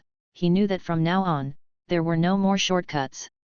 These 2 months, although the 9 Cities Alliance seemed to have few casualties, everyone was already at the end of their strength. Under the high intensity of combat, the wizards' physical strength, spirit, and will had reached their limits. Now was the time for a real fight with bayonets bared. "Holy Clan warriors, charge!" Sulka roared, his voice shattering the dark clouds. His 6th-level aura soared, stirring the air for miles around. Nearly 30 living warriors of the Purple Crystal Clan emerged from every corner, appearing simultaneously and following behind Sulka. Their faces are resolute, clearly fearless from the bottom of their hearts. This is the true Purple Crystal Clan, strong, arrogant, overbearing, and fearless. Kill! Inside the Skyfire Fortress, the wizards rallied once again. Besk encouraged. "Kill them! After we defeat these alien races, we can go home." The wizards formed an array, exerting all their strength, casting spells towards the amethyst race. On the battlefield, in an instant, the din of fierce combat thundered, and the real battle began. Sulka descended from the sky, his light blazing, his purple fists, like massive mountains, bore down towards Roman. "Human, meet your death, let yourself be the first primordial soul wizard I, Sulka, have killed." Roman sneered. "Just entered level 6, did you? Let me show you what a primordial soul can do." Behind him, his primordial soul wizard form emerged once again, with elemental power from 100 miles around converging into it. 1,000-meter long, lifelike and exceedingly solid fire element fiery flame giant snake appeared out of nowhere. The giant snake led the charge, clashing head-on with Sulka's fists. Sulka was hurled away by the terrifying impact, his body ablaze. He soared into the clouds, laughing loudly. Using elemental power, hey? All flash and no substance. I'll show you what strength could break all techniques means. Sulka clenched his fists. Within his body the amethyst light continued to compress, flowing into his fists. His aura surged as the void trembled. Holy skill twin star explosion. Boom, boom. The terrifying fist wind formed 2 amethyst twin stars about 100 meters in diameter. The twin stars crossed the sky and then violently exploded. The fiery flame giant snake was sent flying, its form fading. Just after one exchange, Roman was shocked. The might of a level 6 amethyst race was truly fearsome. He hurriedly deployed his primordial soul witch artifact Heavenly Strike Flame Mirror. Countless skyfire powers were absorbed into the mirror, then transformed into fiery rays, shooting towards Sulka. A punch from Sulka left a deep, slow healing wound on his fist. This is a wizard's soul artifact? Indeed, the power is considerable. But to kill me, this is not enough. Ignoring the pain, he continued to use straightforward combat techniques and absolute strength to overpower his opponent. Holy skill mountain fall. He pounded out punch after punch, the shockwaves lifting layers of rock, crushing down towards Roman. The level 6 battlefield was fiercely intense. Within a 100-mile radius, it became a forbidden zone for all living beings. Neither wizards nor the Purple Crystal clan dared to step foot in it. And on the chaotic 5th Circle battlefield, a young grey-robed wizard was in charge of control. A burly bald man took on the brunt of the fighting head-on, along with Besk, who had achieved 5th Circle perfection. They easily killed a level 5 Amethyst race member. The amethyst was then discreetly collected by the young wizard. This inconspicuous group headed towards other members of the amethyst race, coming across the bodies of fallen wizards. The grey-robed wizard and the bald man were in fact Holy Infant and Levi's body-tempering clone in disguise. Utilizing the chaos, they infiltrated the fray, pretending to be members of the Nine Cities Alliance and coordinating perfectly with Besk. Having already harvested the carcasses of the black beasts, Levi naturally wouldn't pass up the amethyst. Currently, his original body dared not casually enter the battlefield, still on the outskirts, waiting for the right moment. He knew that on this battlefield, there were other level 6 beings with the same goal in mind. Chapter 1462. Therefore, he had only one chance for his next move. He had to succeed. Failure was not an option. One after another, wizards died under the fearless attack of the amethyst race. But the aura of the amethyst race was also fading with every attack. Wizards might be individually weaker than the members of the amethyst race, but now, in order to survive, they gave their all. Moreover, they greatly outnumbered their opponents, and there was absolutely no possibility of defeat. On the level 6 battlefield, General Sulka had become a maddened killer. Each punch he threw was like launching a missile, the terrifying force repeatedly knocking the fiery flame giant snake back. His resistance to spells was high, but considering he had just advanced, coupled with the might of primordial soul spells, it was no joke. His indestructible body was already covered with scars. Of course, Roman was having an even harder time. Facing continuous bouts with 2 6th-level black beasts, he had already used up much of his energy. His current enemy fought with a death wish, employing a reckless style of fighting, leveraging the amethyst race's invincible physical prowess for a trade-off between injury and injury, leaving Roman in agony. Worst of all, Sulka seemed to have used some kind of secret technique that sacrificed his lifespan and potential, making him seem much stronger than someone who had just achieved level 6. From the very beginning, Sulka never intended to leave alive. He wanted to burn himself out, kill Roman, and exterminate all the wizards present before the Order Keepers from the ancient tower arrived. Even if that would inevitably lead to his eradication by the ancient tower Order Keepers, it didn't matter. If he could leave a significant mark in the ancient tower and bring glory to the amethyst race, that would be enough. Roman knew. The key to this battle was his fight with Sulka, not the assured victory of the 4th Circle and 5th Circle wizards. But the problem was, in the current situation, after an exchange in battle, he had to admit, he was no match for Sulka at full power, in his ascended state. If this continued, Roman would die here before Sulka burned out his own life and died. Therefore, Roman hesitated. He had only recently advanced to a primordial soul, and he hadn't enjoyed it enough. He was also in charge of the Nine Cities Alliance's resources for 60 years, as well as a level 7 treasure. The safety of Roman's life could not be compromised. He did not want to burn his life in pursuit of a momentary brilliance. Once the thought of retreat emerged, it became unstoppable in Roman's mind. Sensing the fear in Roman's heart, Sulka laughed crazily. Ha ha ha, human, you're scared, you're not ready to die.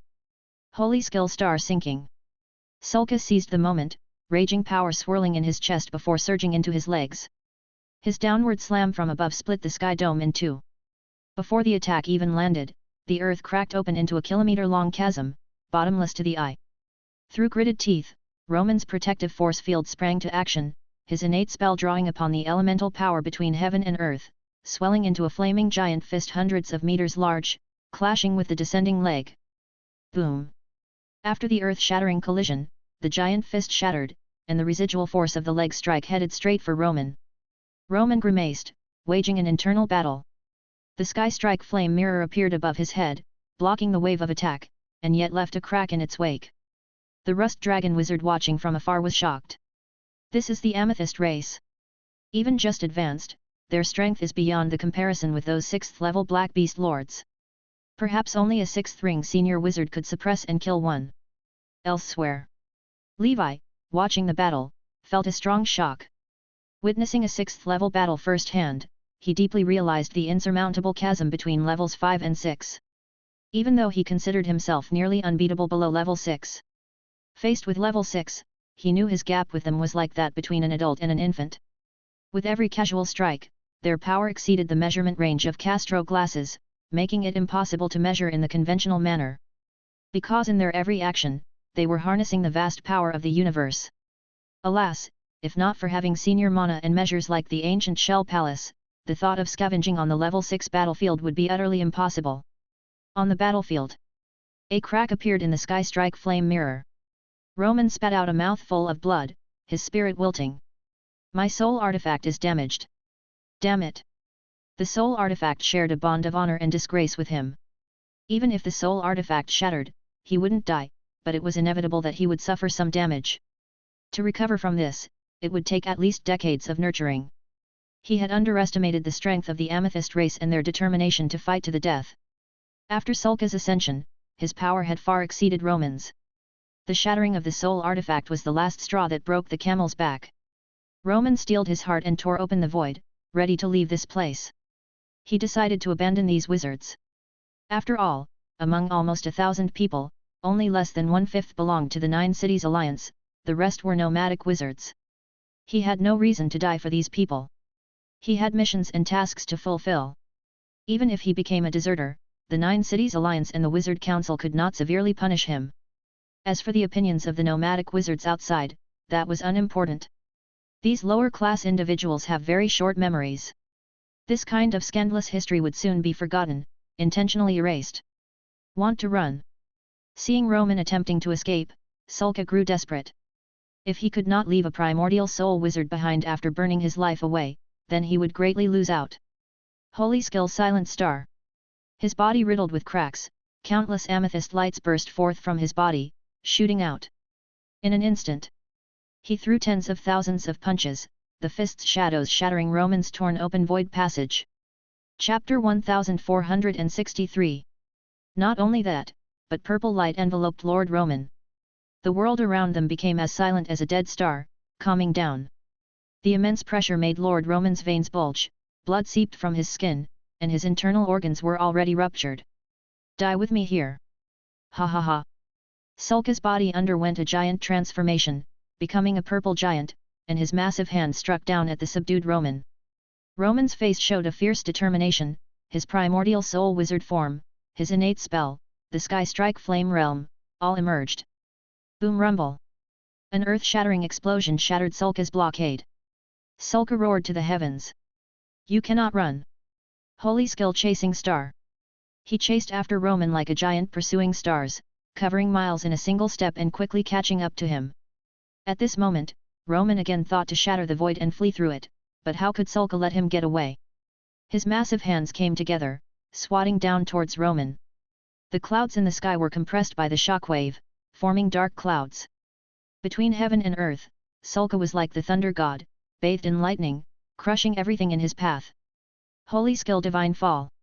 This was the most powerful combat technique he mastered, a simplified version of the Amethyst Saint's god-slaying technique from days past. Under such a destructive attack, Roman did not hesitate to choose detonating his soul artifact. The Sky Strike flame realm erupted like a little sun, completely exploding. Flames covered a 10-mile radius, shooting up to the heavens, tearing through the wind disaster stratum until they hit the barriers of the ancient tower and came to a halt. In the aftermath, Roman's aura plummeted, his expression listless as if he had aged considerably in a moment. But he got his wish, passing through the void and fleeing the site, cursing inwardly.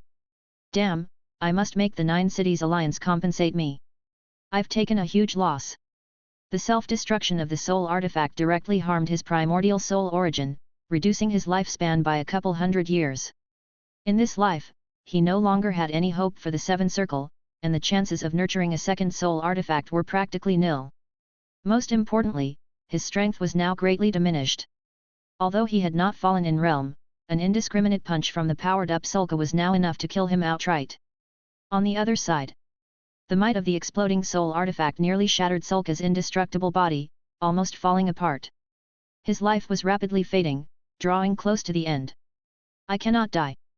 His fierce willpower held on, as he laughed grimly and rushed towards another wizard's battlefield. I shall have you accompany me in death. In the fifth circle battlefield. Everyone was drawn by the distant explosion. A terrible and brutal aura approached. It was a level 6 expert from the Amethyst race. But, Lord Roman had vanished without a trace? At this moment, many realized they had been abandoned by the primordial soul wizard. But these wizards had no time for sorrow, as death loomed right before their eyes. The holy infant directly flew towards the distance, and the body-tempering clone exploded into a sky full of black fog, covering and shielding him. Within the black fog, the extreme fire wheel sparkled with green light, scattering sparks in all directions. The holy infant dove into it and disappeared. He directly flew hundreds of miles out of the battlefield, then used the ancient burning sky umbrella to shatter the void, teleporting once more, until he was 1,000 miles away, escaping for his life. While the duplication dying was inconsequential, the loss of his top-grade wizard tools would cause Levi great distress. Seeing the commander flee, the wizards were thrown into chaos. Those with void teleportation tools fared better. The rest had no choice but to fly for their lives. Sulka, like a god of destruction, laughed savagely and smashed his giant fist towards the wizards, his overwhelming fist wind shaking the earth. At the critical moment, on both sides of the battlefield, two magnificent presences appeared as if by some unspoken agreement. A giant rust dragon shadow that blotted out the sky and a blue beast shadow reminiscent of a seal erupted with endless strength, joining forces to block Sulka's attack. Sulka's voice boomed like thunder, his aura was uncontrollable, his breathing unsteady, and he laughed bitterly. You finally decided to act. This is typical of wizards, watching their own kind in peril yet choosing to watch coldly, daring only to scavenge in the face of a major general's impending doom. Cowards.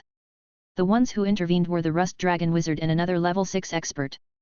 This level 6, with an aged face clothed in a blue robe, was unmistakably the old wizard from the Deep Blue organization. Sir Rust, regardless of everything, let's join forces to kill this guy first. No matter which school it's from, we both don't want to see so many casualties, right?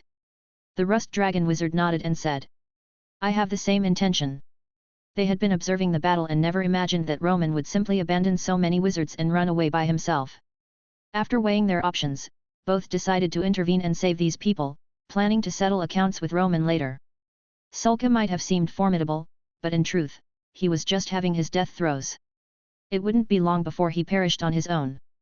However, with his strength, he had enough power to kill most of the wizards present before he died. Despite the grudge the Rust Dragon Wizard held against the Nine Cities Alliance. At this moment, with alien races before them, no matter what, he could not allow nearly 1,000 wizards to die in front of him at the hands of an extraterrestrial. What's more, many of these wizards had been forcibly conscripted by the Nine Cities Alliance from among nomadic wizards. Whether they were detestable or pitiable, they didn't deserve to die in this foreign realm. Blocked by the two level 6 powers, Sulka couldn't break free, and the wizards scattered. And thus, the Nine Cities Alliance army inside the ancient tower was completely disbanded, becoming a part of history. All that remained were the battles of the three level 6 figures. Two primordial souls fought together against Sulka. The heavens shattered, the earth split, the sun and moon lost their light, and the mountains and rivers changed places. Miles away from the battlefield, Roman's figure emerged from the void, spewing blood continuously. He was too weak, barely able to hold on after teleporting 1,000 miles through the void, and had to come out. Chapter 1464. I must find a place to stabilize my wounds and consolidate my realm. Damn Amethyst race, you might not care for your life, but I do. He glanced back at the intense battlefield in the distance, then quickly left. He was in a very foul mood. Rust and Blue Leopard, these two old dogs with their scheming minds didn't help me when I was fighting desperately, and when I had severely wounded the opponent, they came to scavenge, still pretending to be the good guys. Damn it, it turns out I'm the outcast. The more Roman thought about it, the angrier he became. Then he forcibly calmed himself down and, after thinking for a moment, discovered that this was actually for the best. With Sulka holding back Blue Leopard and Rust, he was able to escape smoothly. Otherwise, he would surely be killed by them and have the resources of the Nine Cities Alliance from the past nearly 60 years divided up and devoured. I'll find a place first, suppress the injuries, then it's safe once I'm back to the Nine Cities Alliance. As he flew, his expression suddenly changed and he sneered inwardly. A mere rank 5 dares to ambush me? How laughable! Even if only a breath is left in me, I am not to be insulted. Behind him in the void, a shadow of a dragon abomination cloaked in nightmare black dragon scales emerged, laughing wildly, its spirit soaring to the clouds. Along with its appearance, a spatial rift stretching 1,000 kilometers unfurled as well. This was the largest rift that Levi could open.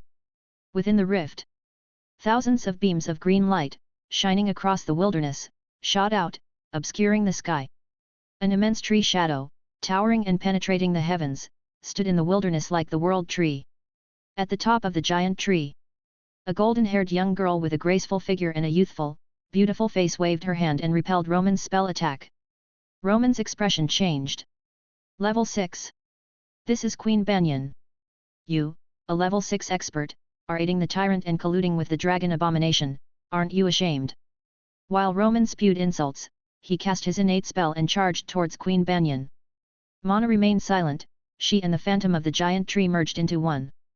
Then thousands of branches extended, snapping the void like chains, entwining and reaching towards Roman. Roman fought as he retreated, relying on his primordial soul wizard form to hold on desperately. If he was at his peak, paired with a soul artifact, how could he be in such a sorry state? But he had just been seriously injured. His primordial soul was damaged, his spiritual force was languid, and his strength was greatly diminished. Meanwhile, Mana's condition, having absorbed the divine tree power and rested to recuperate, was unprecedentedly good. As this advantage stacked against him, Roman was completely suppressed. However, Mana was originally a giant tree and not adept at fighting. Her main body was also within a fairyland, and what she was manifesting now was just a part of her power seeping through. Catching Roman was not that easy. As for dragging Roman into the fairyland to battle, firstly, it was difficult to do, and secondly, there was a significant risk.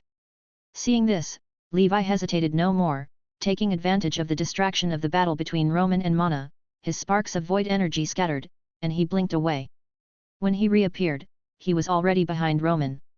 Senior Mana, please keep Roman trapped for a moment, no matter what, just a single breath will do. Levi communicated to Mana. Mana replied. No problem, I can hold him for 3 breaths.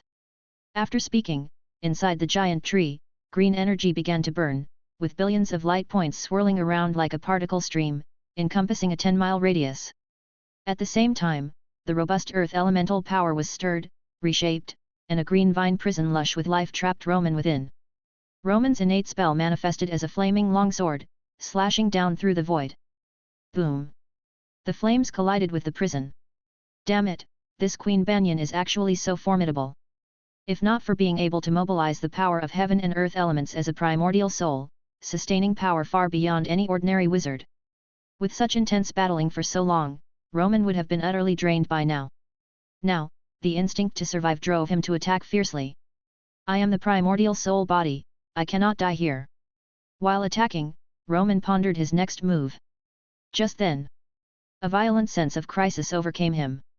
A colossal white palace constructed out of seashells appeared behind him.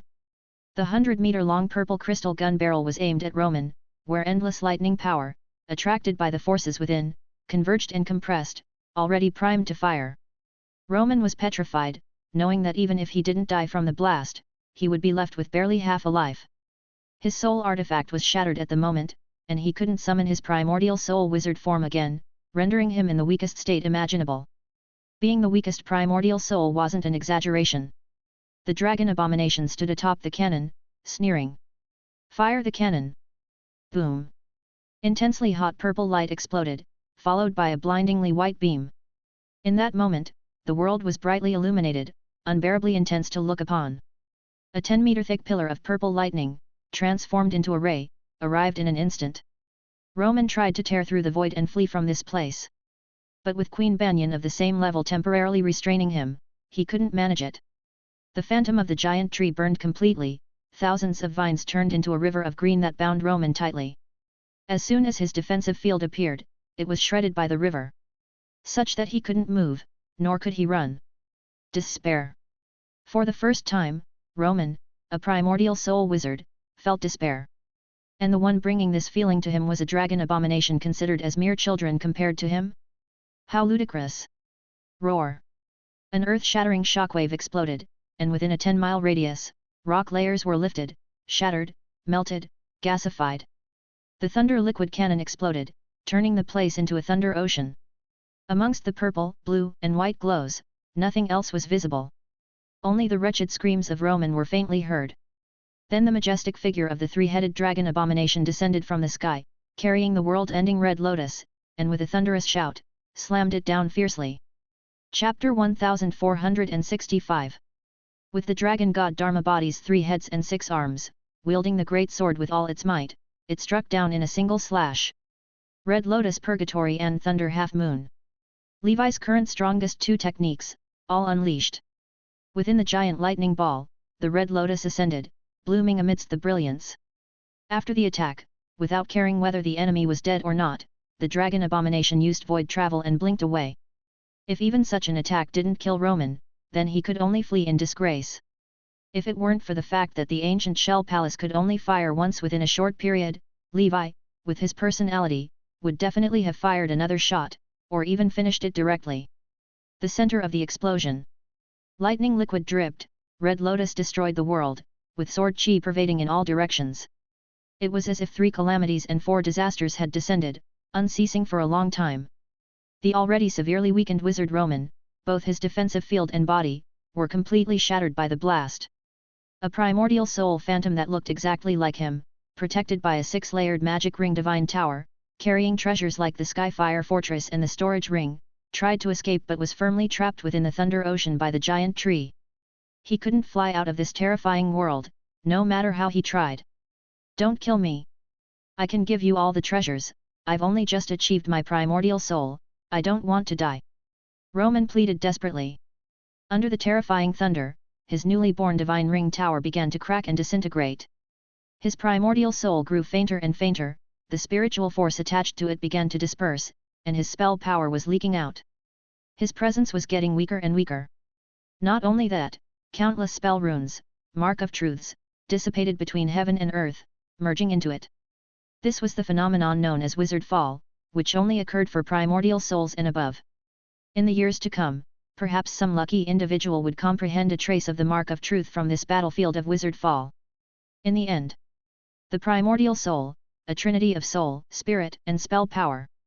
Only a faint soul remained, wanting to fall into hell, but it was captured and intercepted by Leon with a web. Green branches scooped up the treasures and returned to the rift.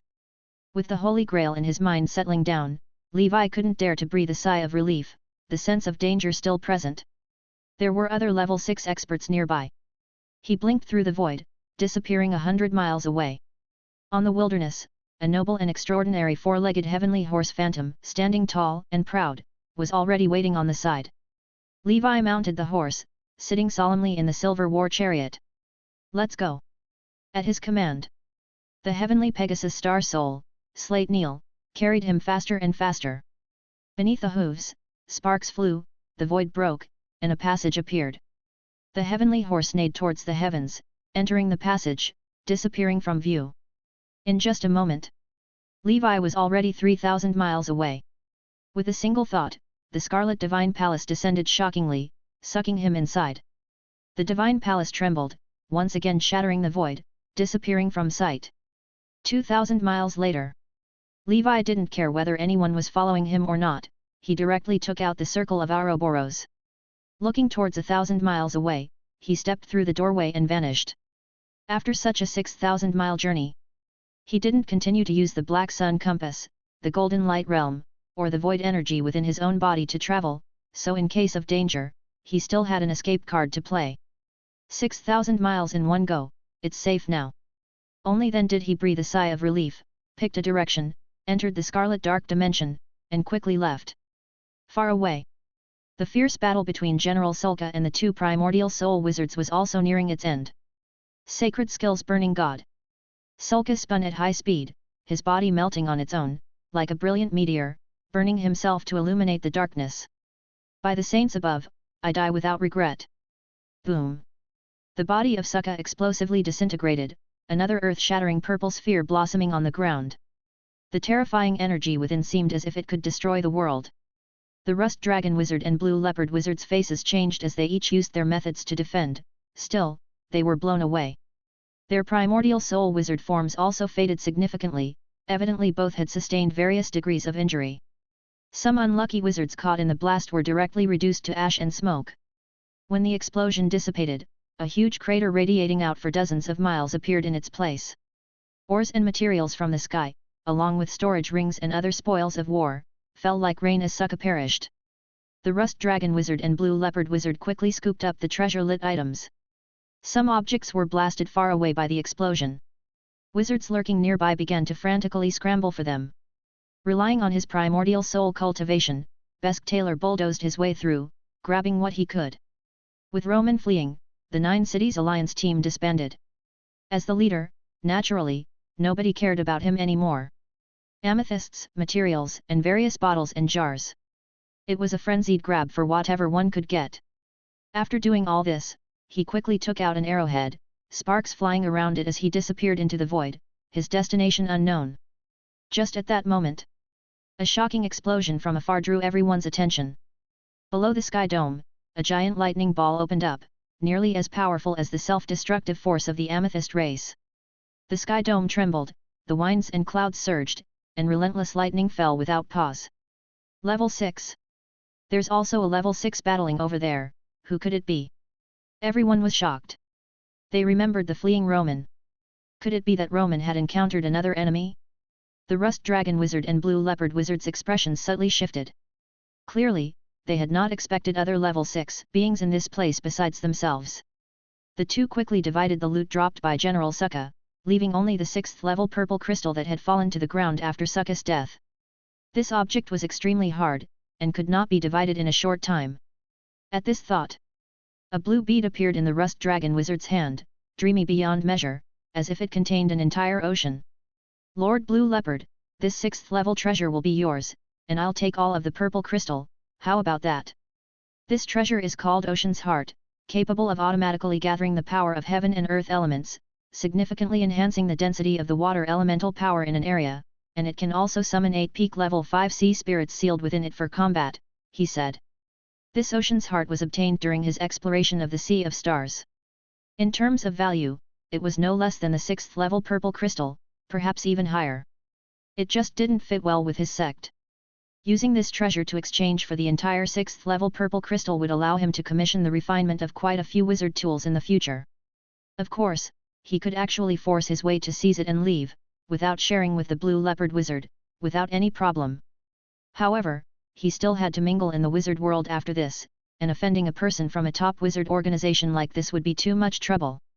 It would also attract more enemies to the Dragon Descendant Priory, which would be quite unwise. The Blue Leopard Wizard said with a smile. Agreed, I'll take the treasure then. The purple crystal will all be yours. It was a pleasure doing business.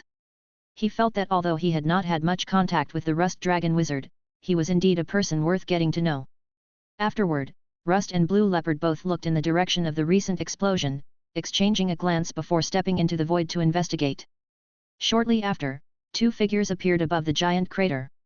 Inside the crater, molten rock transformed by the high-temperature lightning strike formed magma, with heat waves sweeping through and the air twisting. Across the earth, there were various crisscrossed ravines carved by sword chi, the sheer might of them causing one to click their tongue in wonder. Between heaven and earth, faint traces of the sound of truth resonated from the void, gradually fading, strands of dreamy rhythms of truth dissipated into the unknown, coupled with the noticeably denser fire elemental power in the area.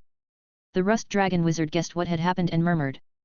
With a wizard fall, all things thrive, creation scatters across heaven and earth, leaving no trace of truth. Roman has died. Chapter 1466. At the Magma Giant Pit. The Rust Dragon Wizard and the Blue Leopard Wizard had their spiritual forces completely dispersed, searching the surroundings but found nothing. Dependent on their primordial soul level perception, paired with void travel capabilities, it was like radar, meticulously scanning an area within 1,000 miles radius. They still found nothing. At last, both appeared near the Abyss Giant Pit with serious expressions. The Rust Dragon Wizard said. The level 6 who killed Lehman has already fled to an unknown location. This has become troublesome. They thought that, relying on Roman's ability, once he teleported through the void to escape, catching him would be nearly impossible. Unexpectedly, Roman just happened to blink near Levi's hiding place. Then he was intercepted by Mana, and Levi took him away with a shot. Now, after multiple sections of long-distance void teleportation, Levi had already gone 6,000 miles away. Not to mention a sixth circle wizard, even if a seven-circle wizard came, if there were no other tracking methods and clues, how could they find the tiny Levi in this vast world? The blue leopard wizard said. Thinking back, I vaguely saw a giant tree phantom, perhaps it was the Queen Banyan who has disappeared for a long time. The rust dragon wizard nodded and said. Exactly, and these traces of sword chi attacks all over the ground, and the same as those from the three-headed dragon abomination. I've long heard that the Queen Banyan and the three-headed dragon abomination are in cahoots, it seems true from the look of things. However, it appears that the fatal blow to Roman wasn't delivered by Queen Banyan or the three-headed dragon abomination, but by another extremely powerful lightning technique, perhaps some kind of rare treasure. The blue leopard wizard expressed his frustration and sighed. The biggest winner turned out to be that dragon abomination. Not only did it abduct the Queen Banyan, it stole many treasures, and even took the 9 Cities Alliance's resources accumulated over 60 years, an utter stroke of luck. The Rust Dragon Wizard said. Once we get out, we'll check the projection playback, maybe we can take a peek at its true face. The Dragon Abomination acts recklessly, completely ignoring consequences. The behavior of this three-headed dragon abomination doesn't seem typical of dragon abominations, maybe it was disguised by other alien races or a wizard. At some point, Alexandra and Elsie, who had also reaped great benefits on the other side of the battlefield, appeared at the edge of the giant pit. They naturally stood beside Rust Sr., looking at the scene of world destruction before them. Alexandra, shocked, with her chest heaving, said. Such terrifying power, I didn't expect there to be a level 6 battle here. Was it Roman? Rust said lightly. Roman is dead. The 9 Cities Alliance's ancient tower operation was the most well-prepared and harvested the most. But they absolutely didn't anticipate that Roman would perish on this 5th level. Elsie exclaimed. What? Roman is dead. A primordial soul wizard, even if self-destructing the soul artifact and escaping grievously wounded, shouldn't meet such a fate, right? Could it be that not even the primordial soul escaped? Rust said. Because there was another level 6 hidden here, only we never discovered it until now. Alexandra puzzled. Could it be another school's primordial soul? Rust said. No, it was Queen Banyan. At this moment, Alexandra and Elsie suddenly understood. It turns out it was the three-headed dragon abomination and Queen Banyan playing behind the scenes. As Sulka died, and Roman perished, the great battle between the Amethyst race and the 9 Cities Alliance came to an end. For the Burning School of Thought, the silver lining was that, due to the Rust Dragon Wizard and Blue Leopard Wizard's involvement without bearing grudges, the casualties among the nomadic wizards of the Burning School of Thought and the 9 Cities Alliance were not as severe.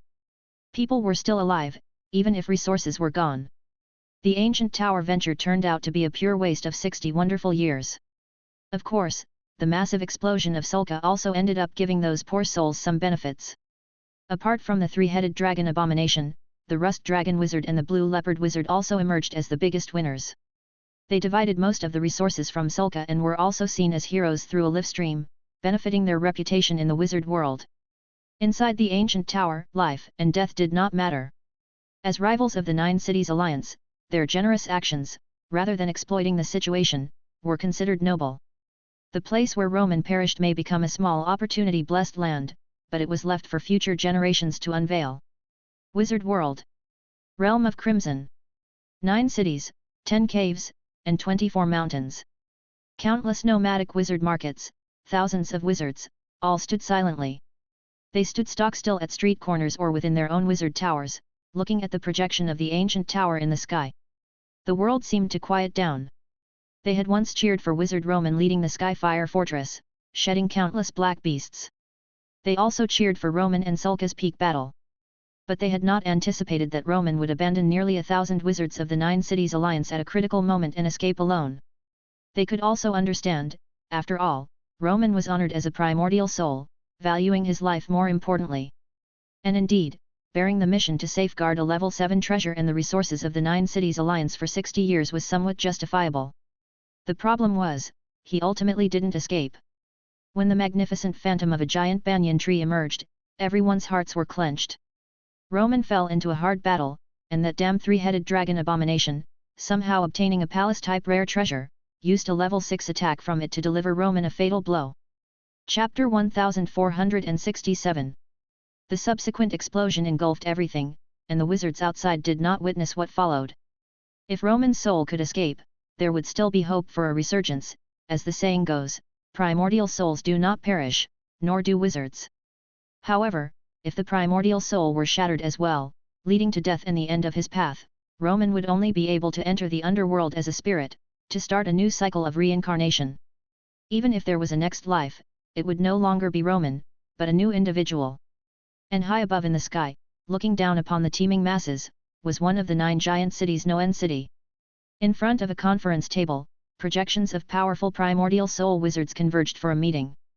They all looked solemn, some even angry and sorrowful. One of the imposing 8th Circle wizards spoke. The soul token has shattered, Roman has fallen. The other primordial soul wizards were silent for a moment before speaking. We've lost, completely lost, and to think we were defeated by a rank 5 dragon abomination, utterly ridiculous. Why is our school's luck so abysmal? Even though we were the most prepared, we have been far ahead in performance over these 60 years. Roman is dead, and I don't want to be too harsh on him. In any case, I'm not satisfied with his performance in the ancient tower. Rust and Blue Leopard could have taken action sooner to save Roman. Instead, they just watched Roman self-destruct his soul artifact and only intervened after both parties were severely injured. They preach great wisdom and righteousness but are full of schemes and lack any sense of duty towards the great wizard civilization. We can't blame them, though. Some of Roman's previous decisions were too domineering, and he angered many. Besides, given there are competitors, the extent to which they went is already admirable. It's too late to say anything now. The most important thing is to figure out how to mitigate our losses. How can we recover? The ones who killed Roman were Queen Banyan and the 3-headed dragon abomination. Once the ancient tower closes, they'll just run back to the dragon abomination plane and be protected by the dragon abomination venerable. Are we supposed to start a war with a level 10 being over such trivial matters on behalf of the Wizard Council? Of course not, but the true identity of this 3-headed dragon abomination is questionable. It may not be a dragon abomination at all. Perhaps it's from another alien race, or even a wizard in disguise. We could only see a projection from the outside of the ancient tower and couldn't make out anything, hence we were misled by this person, thinking he was dragon abomination. But even if he is a wizard, once he returns to the wizard world and undergoes a disguise, with the world being so vast, how will we ever find him? For a while, the primordial soul wizards fell silent. Losing those resources is irrelevant, even the loss of the war treasure is bearable with our strength. The problem is, this war has obliterated the prestige of our 9 cities alliance. We have utterly disgraced Great Council President Amun. Sigh, now we just wait for the accountability. The Skyfire Fortress was a war treasure created with great effort. Its value cannot be compared to that of an ordinary level 7 treasure. I remember when it was crafted, it was imbued with a variety of complex tracking marks. Can we track the dragon abomination using these? It's useless. The dragon abomination seems to have acquired a space treasure capable of creating its own plane. As long as he keeps the treasure within that space treasure, our tracking methods are entirely ineffective. However, if he dares to use it, provided it's within the Nora plane or the human realm, even in the subdimensional portal, we'll be able to locate his coordinates. At that point, we can send a few primordial souls to capture him. Ah, our losses are tremendous, and we will certainly face the brunt of public opinion. Those low-level nomadic wizards will have something to criticize. Let them criticize. At that time we can find the closest crime in legal terms, catch a few examples, and make an example of them to silence the rest. It won't take 1,000 years, or even 100 years, for today's events to be forgotten. The Sleeping Dragon Realm. The dragon descendant wizards felt their blood boil seeing Rust Sr. from the Priory kill General Sulka and save nearly 1,000 wizards. Do you see? That's called having a grand vision. Those people from the 9 Cities Alliance should really take note. After this battle, our dragon descendant Priory's reputation will rise even higher. Good riddance to Roman. How could anyone be so shameless?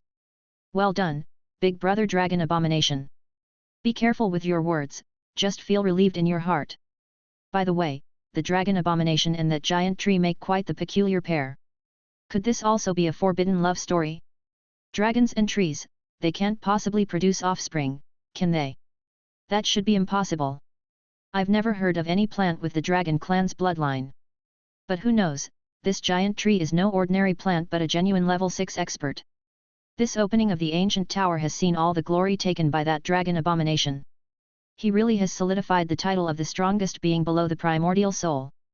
To kill a 6th circle wizard before countless life forms, such an event is rare to witness in 10,000 years. Strictly speaking, he just utilized the power of a rare treasure, it's not like he killed on his own strength. Even so, it's impressive. If it were me, I wouldn't have the courage and determination to strike at a primordial soul wizard. Daring to face the might of a primordial soul, even though he is from another race, I am willing to call him a true brave warrior. The Endless Sea. Star Sea. Green Forest Island. This is the base for the 4th Circle Wizard Organization Lush Forest Tower. In theory, such a level of organization, situated in the highly competitive Star Sea, would struggle to survive. Chapter 1468. But in reality, this tiny lush forest tower had stood in this place for over 100 years. Throughout the century, no one dared to provoke trouble here. After all, everyone knew that the tower master of the lush forest tower, Green Forest Witch Lola, and the primordial soul of the witch's family, Medicine Witch Triss, had a close relationship. It's said that before Triss came into her power, she was good friends with the Green Forest Witch. Even though she later advanced to a primordial soul, their friendship never ended. That day, Triss came to visit her old friend and was chatting with the Green Forest Witch.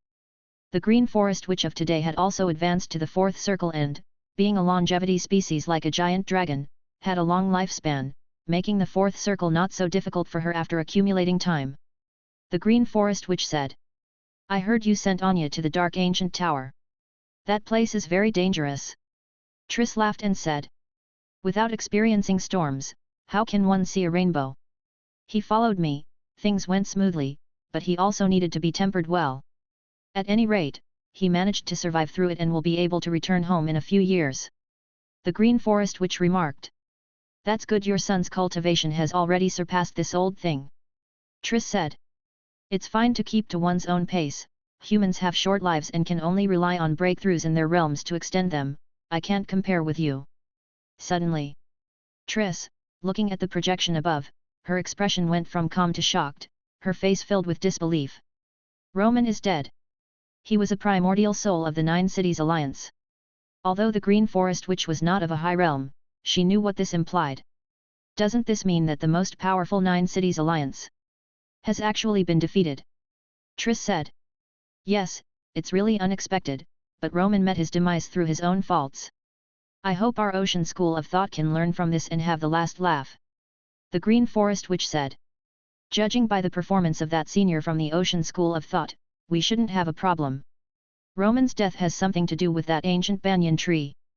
Being able to step into the category of a level 6 expert with the body of a plant, it's either a natural mutant or a divine tree seedling, either way, it's extraordinary." Triss stared intently at the image of the dragon god with 3 heads and 6 arms, holding the world-ending red lotus, the wild dragon abomination. She muttered to herself, "This monster. Is it him?" In the eastern part of Green Forest Island. Melon Small Tower. In the pharmacy lab. Compared to before, which Marlene seemed to be getting younger instead of always looking like an old woman nearing the end of her years. She was preparing a potion, getting ready for her 3rd circle pharmacist exam. Her 2nd circle perfect apprentice, Leah, the witch, was assisting her. For Marlene, with her talent and lifespan, reaching the 3rd circle naturally couldn't have been achieved without Levi's subsequent help. Otherwise, she would have become a pile of earth by now. Levi has always believed in reciprocating kindness for kindness. Plus, with a little help from Triss, their organization was now full of vigor and flourishing. As for Leah, she was a dual-element affinity seedling that Levi had taken in from the Yellow Earth continent 160 years ago, the daughter of the late Lady Boss. In the Outer Ring region, such talent could already be considered a little genius. Advancing to the 2nd circle wasn't too strenuous, and if she tried a bit harder, she probably should have reached the 3rd circle by now. For Levi, as the years passed by, there weren't many of his companions from the Great Tower left, besides the Tower Master whose whereabouts were unknown. Take each day as it comes and cherish it. After finishing the medicine preparation, Winnie came walking in excitedly. She too was now at 2nd circle perfect and was about to reach the 3rd circle. Her talent was just passable, but after striving hard, her steady progress was commendable. For her, reaching the third circle was the ultimate goal of her life, beyond that, she dared not hope. Ms. Marlene, this dark ancient tower has really opened our eyes. This three-headed and six-armed monster actually killed a sixth circle wizard. My gosh, I would hardly believe it if I hadn't seen it with my own eyes. Upon hearing this, Marlene couldn't help but sigh. It deserves to be called a monster. Every time it appears, it brings shock in a different way. With its own strength, it killed its way through the first 5 levels of the ancient tower, from geniuses to primordial souls, all fell at its hand. It's unimaginable. But then again, we can consider ourselves lucky this generation. Although we're not qualified to enter the ancient tower, we can see the worlds of those geniuses through projections. Elites from various schools shine together, a collection of heroes rising just like the stars in the sky, making us utterly astounded. And above these geniuses, there are the freaks like the sun, overwhelmingly suppressing all life forms. Death's Blade, Master Fire Dragon, the future of these individuals is hard to gauge. The primordial soul, which ordinary wizards can only dream of, might just be their starting point, not their end point. Winnie laughed and said. Indeed, after seeing these geniuses, one realizes the real gap between people. The small distinction between the inner and outer ring regions symbolizes 2 different worlds. Had Levi not brought us to the Star Sea region, we couldn't have imagined achieving what we have today. Leah asked. Speaking of Senior Levi, he hasn't visited for a long time. I wonder how he is doing now. Triss had not told them about Levi entering the ancient tower. They might think that Levi was still traveling afar or in seclusion. Winnie laughed and said. Levi is different from us, he is destined not to be part of our world. Marlene nodded and said softly. Just as the Tower Master once said, he was never one to settle for the ordinary, his heart full of sharpness, yet very reserved. Remember, we owe a debt of gratitude to Levi, and we must always be thankful. Chapter 1469. Leah's thoughts drifted back to the past, to the kind and friendly Grandpa Keg, now fixed in her memory like a sealed old photograph, ever fresh as time passed. When talking about Levi, everyone was reminded of the most important person of the Great Tower in the past, that sphere. Winnie rested her cheek on her hand, gazing at the blue sky. I have a feeling, she said, that the Tower Master will come back. Marlene murmured. I also choose to believe. On this day, as the 9 cities alliance within the ancient tower disintegrated, Wizard Roman perished. Countless wizards felt an unimaginable shock. No matter what method was used, the 3-headed dragon abomination actually dared to calculate a primordial soul wizard with such calm and composure. Such an event was extremely rare throughout history. Since time immemorial, primordial soul beings have been high above, regarding all below the primordial soul as ants or children. Now, the children had swung their swords and killed a primordial soul. Such audacity and capacity, even if the 3-headed dragon abomination might be an alien race, earned the affirmation of many. Regarding this, the followers of sect hierarch Victor of the Flying Secret Sword cult had to admit. With the opening of the ancient tower so far, the 3-headed dragon abomination is rightfully the strongest creature below the primordial soul. But the strongest human, without a doubt, is Victor, not the Master Fire Dragon. In the land of darkness, the oppressive and tense atmosphere made the void tremble. The Amethyst Saint looked at Sulka's tragic death with a calm expression, but a hint of disappointment in his heart. Though in the end, a primordial soul from the wizard civilization had died, it was not by the hands of the Amethyst race, which was not perfect. Some were sorrowful, others rejoiced. The dragon abomination Venerable laughed heartily. He, gutsy and spirited, I, dragon abomination Venerable, am willing to acknowledge you as the strongest beneath the primordial soul. The fire sovereign also nodded repeatedly, thunderously saying. Indeed, he can keep his composure in the face of danger, act methodically, and make clean hits. I now hope he can live a little longer. I'm a bit curious, given another 10,000 years, how far could he grow? The Amethyst Saint remained silent, looking towards the quiet 9th floor of the dark ancient tower. The hope for the Amethyst race's turnaround lay right here. If they could enter the 10th layer, they might glimpse the ultimate secret of the dark ancient tower, and even controlling the ancient tower was not impossible. The dark ancient tower was a supreme treasure that legendary existences yearned for in their dreams.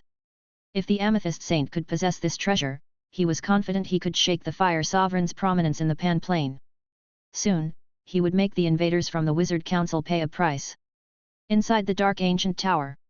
Half a month had passed since Roman's fall. Levi did not dare to slack off for a moment. He crossed the Io continent and returned to his starting point. Dragon Palace Island. This was the most desolate place in Io, a place even black beasts were unwilling to visit. Upon arriving on the island, he found it unchanged from the time he had left. He established a cave abode, set up a shelter, and arranged the hidden array meticulously. Then he placed the Holy Grail on the ground and turned into a streak of light as he entered it. In the fairyland. On the Great Plains. The ancient banyan tree swayed gracefully, with mana currently absorbing the divine power from those 9 golden leaves. Levi quickly gave his thanks. For this battle, thank you for your assistance. Mana's figure emerged, rubbing her eyes as if she had just woken up, and smiled tenderly. Don't worry about it, I wanted to test the limits of my current power. The Holy Grail spoke. Levi, you truly are brave. I now believe that you are the fated one Sauron spoke of. Levi smiled bitterly. Not at all. The victory in this battle has nothing to do with me, it was all thanks to Mana's powerful control. Otherwise, no matter how strong the ancient Shell Palace's power was, missing the target would have been in vain. A transcendent being like Mana might not excel at killing, but undoubtedly excels at defense or control. On one hand, giant trees typically lean towards the earth element and can gather the earth elemental power from heaven and earth. On the other hand, with their vast body and numerous branches, capturing enemies is incredibly convenient.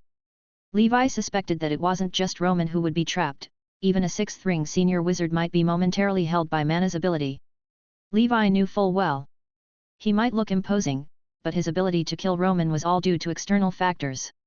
The Red Lotus Purgatory and Sword Chi he threw down might injure Roman severely, but they definitely couldn't cause any substantial damage.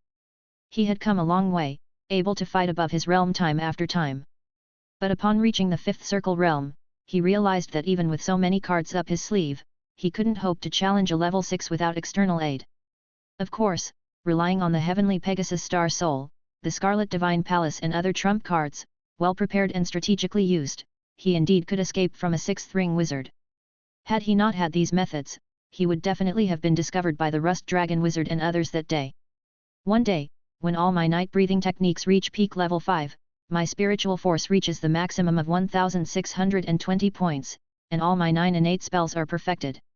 My body tempering technique and main combat techniques are also fully mastered. Plus, even further advanced bloodline Dharma body. I wonder if I could shake a level 6. Levi couldn't help but speculate. Well, advancing to level 6 is the right path. No matter how many aces I have, they're all in vain against a primordial soul wizard's ability to mobilize the power of heaven and earth elements. At the seaside, Levi looked at the Shell Demon Mistress, her face flushed with excitement and waves of emotions crashing within her. How does it feel to hunt down a level 6? Exciting. The Shell Demon Mistress beat her chest with a look of lingering fear and a bashful smile. Chapter 1470. Master, it was thrilling. So exhilarating. Levi said. Take good care of this ancient Shell Palace, it is the pride of your Shell Demon clan.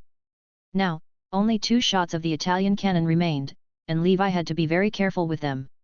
The power of this cannon was truly formidable, properly utilized, it could create a lot of value. We can't use it again until the Heaven Crystal Dragon Ant sheds its skin. 1 shot of the Italian cannon for a level 6 alien insect, a guaranteed profit without loss. Back at the small stone pond. World-burning flame snake looked upward, patting its round belly. It was only a 5th circle creature, yet it had devoured the powerful soul of a primordial soul wizard. Definitely, it wouldn't be able to digest it all for a while. If it absorbed everything, its strength would certainly advance even further, the benefits would be endless. Seeing Leon in such a state, Levi laughed and asked. Are you all right, Leon? Belching heavily, Leon hummed. I'm fine, Master. That meal was too rich, so delicious. Levi said. Then take your time to digest it. He stripped off his clothes and entered the waters of the small stone pond, soaking comfortably in the bath. The tight string has finally been loosened. The ancient tower has been open for 62 years, and I haven't dared to relax for a moment. Now, I just wait for a wave of Heaven Crystal Dragon Ants. As for the Golden Absolutes race, let it be up to fate. It wasn't that Levi didn't want to make an effort, but Io was so vast, finding the Golden Absolutes race was like finding a needle in a haystack. Moreover, with the harvest from the 9 Cities Alliance over the years, he felt that the Golden Absolutes race could be dispensable. In the spring of immortality, strands of mysterious power infused into Levi's body, soothing his tired mind and body. Soaking in the bath, Levi drifted off into a deep sleep, his mind free of any distractions. This sleep lasted half a month, nearly longer than all of his sleep in the past 60 years combined. That day, outside Dragon Palace Island, the figure of the Holy Infant descended from the sky, accompanied by Besk.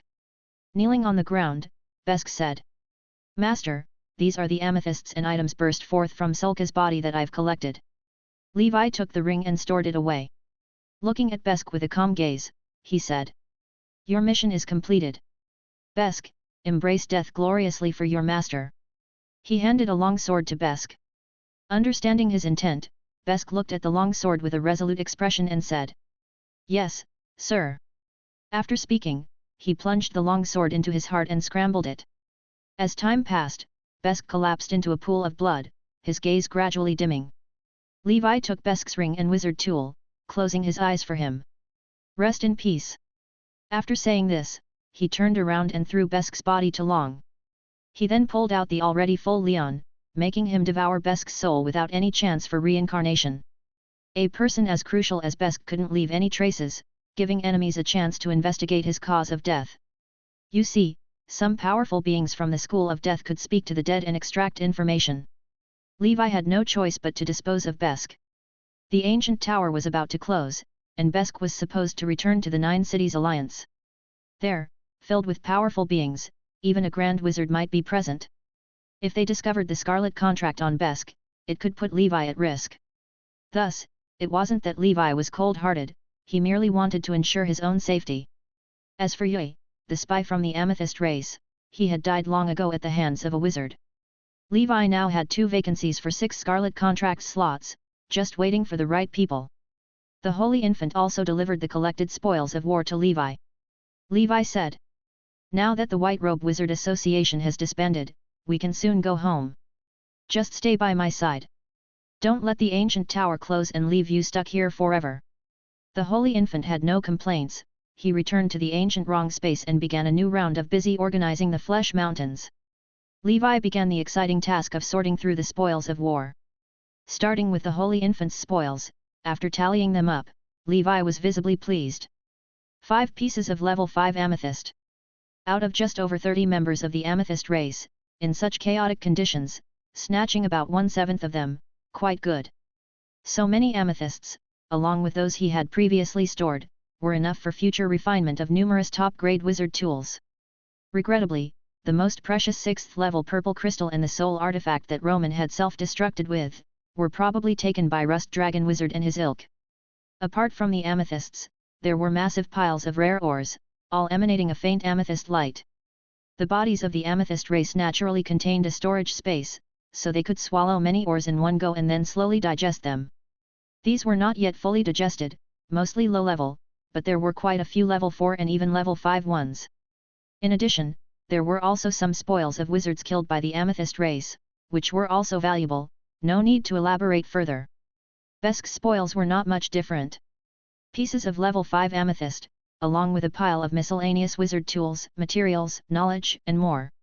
In some crevices of the miscellaneous items, Levi spotted some seed-like red particles, emitting a strange aura. "What is this?"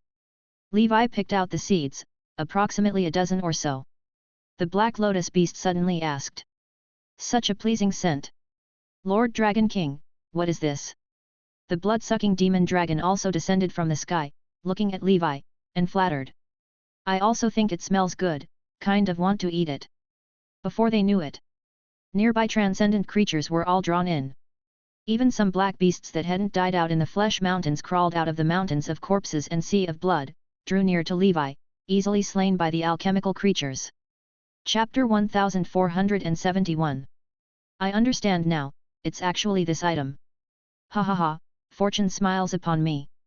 Levi hurriedly carefully stored the seeds away, ensuring they were well kept. 9-leaf blood Tuoluo seed, this is the method Sulka used to attract the black beasts. However, compared to the attraction of a blooming flower, the allure of the seed is much less. Once he returned to the wizard world, he would start cultivating this rare plant in the ancient Banyan fairyland, aiming for mass production. If he ever ran out of black beast materials, he would just take a trip to the land of darkness, where he was confident he could lure a bunch of creatures. Of course, this method was not without its dangers. If he attracted a powerful black beast, it would be playing with fire. Therefore, how to use it correctly in the future still required careful study. In addition, the arrow that could travel through the void and belonged to Besk was also unapologetically taken by Levi. This top-grade wizard tool, named Sky Flame Arrow, had two functions. First, void travel, able to traverse 200 miles in one go. Second, it could release a fifth circle perfection level flaming arrow, with formidable power. After checking it out, Levi sent it into his mind. You can never have too many void shuttle witch artifacts, they can be used in rotation. Aside from that, a pile of wizard tools that Levi didn't find appealing were left for later handling. Lastly, 4 million ether stone was also taken by Levi. He took a look at his own treasury. The total amount of ether stone had reached 40 million. Levi marveled. 04 of a small goal. I aim to reach one small goal before leaving the ancient tower, becoming a multimillionaire. And the hope of becoming a multimillionaire lay with Roman. At first glance, the spoils from him didn't seem abundant. After killing him that day, Levi only obtained an ornate and archaic-looking red flame ring and a palm-sized fortress model. Both items were hidden within Roman's soul and were now being looked after by Mana on Levi's behalf. Levi was wary that Roman might have left behind restrictions, traps, or failsafes. With his fifth circle cultivation, if there really were any, it would be enough trouble for him. Under the banyan tree, Mana handed over the fortress model to Levi, saying seriously, I've examined it over the past few days. I can only be sure there's no remnant strength of level 6. However, I'm unsure about its function. After all, it was made by a wizard, and I am just an ignorant and innocent tree. Levi took the fortress model, responding, Thank you, Senior, I just need to be sure it's safe. He closely inspected the fortress. The fortress was small but complete, with all kinds of buildings on it. There were also many arrays, runes, and various other types of wizard world knowledge that Levi didn't understand. He couldn't stop smiling. Level 7 treasure, Skyfire Fortress. This thing, even among the top wizard organizations, is definitely a treasured item. After all, it's a Civil War treasure just like that from the ancient Shell Palace. Whether it's materials, craftsmanship, functionality, or other aspects, it outclasses the ancient Shell Palace. How could the wisdom of the Shell Demon clan compare with that of a wizard? It was rumored that the main body of the Skyfire Fortress was crafted by a level 7 plain sovereign tortoise. If not for this war treasure, the 9 Cities Alliance couldn't have possibly held out for several months under the attack of the Amethyst race and the Black Beast Tide. Levi studied the treasure for a while and found it different from the ones he had previously acquired. The weapon craftsmen of the 9 Cities Alliance had added all sorts of complex programs and restrictions on it. With his current level of knowledge, he couldn't possibly decrypt or use it. Perhaps after reaching the 6th circle in weapon making and arrays, he would have a chance. Moreover, Levi was certain that the 9 Cities Alliance must have set some sort of tracking method on the Skyfire Fortress. It should be no issue within the ancient Banyan fairyland, but if he dared to use it after returning to the wizard world, he would likely be tracked. By then, his identity as the Dragon Abomination would be thoroughly exposed. Given the numerous enemies he made in the ancient tower, his fate was easy to imagine. Therefore, without absolute strength, the Skyfire Fortress could only be sealed away or possibly used when exploring other multidimensional planes. Several days later, Mana handed over the red flame ring to Levi, looking helpless as she spoke. You wizards really are troublesome. This ring should have arrays and restrictions too. I don't dare to forcefully break it for you. If I trigger something and break the ring, I can't afford to compensate you. With your intelligence and wisdom, you should be able to figure it out after some research. Levi wryly accepted the ring. He had anticipated this. After all, it was a storage ring from a primordial soul, how could it be easily opened? Thank you, Senior. I'll study it on my own from here on. His knowledge of arrays could probably be considered among the best below the primordial soul level. And since he was also a master in weapon making, he could study it in his spare time during cultivation and hopefully find a chance to unlock it. If all else failed, he could wait until after reaching the primordial soul level to open it. After all, the ring wasn't going anywhere. He was in a rush mainly for the 8 golden leaf within the ring, and possibly other truth oddities that might be there. He needed these things to raise the upper limit of his spiritual force. Enough rushing. I'll just lie low for a while and wait for the heaven crystal dragon ant to shed its skin. In the idyllic Dragon Palace Island, Levi silently cultivated. 3 months later, the 15th maximum soul refining was complete.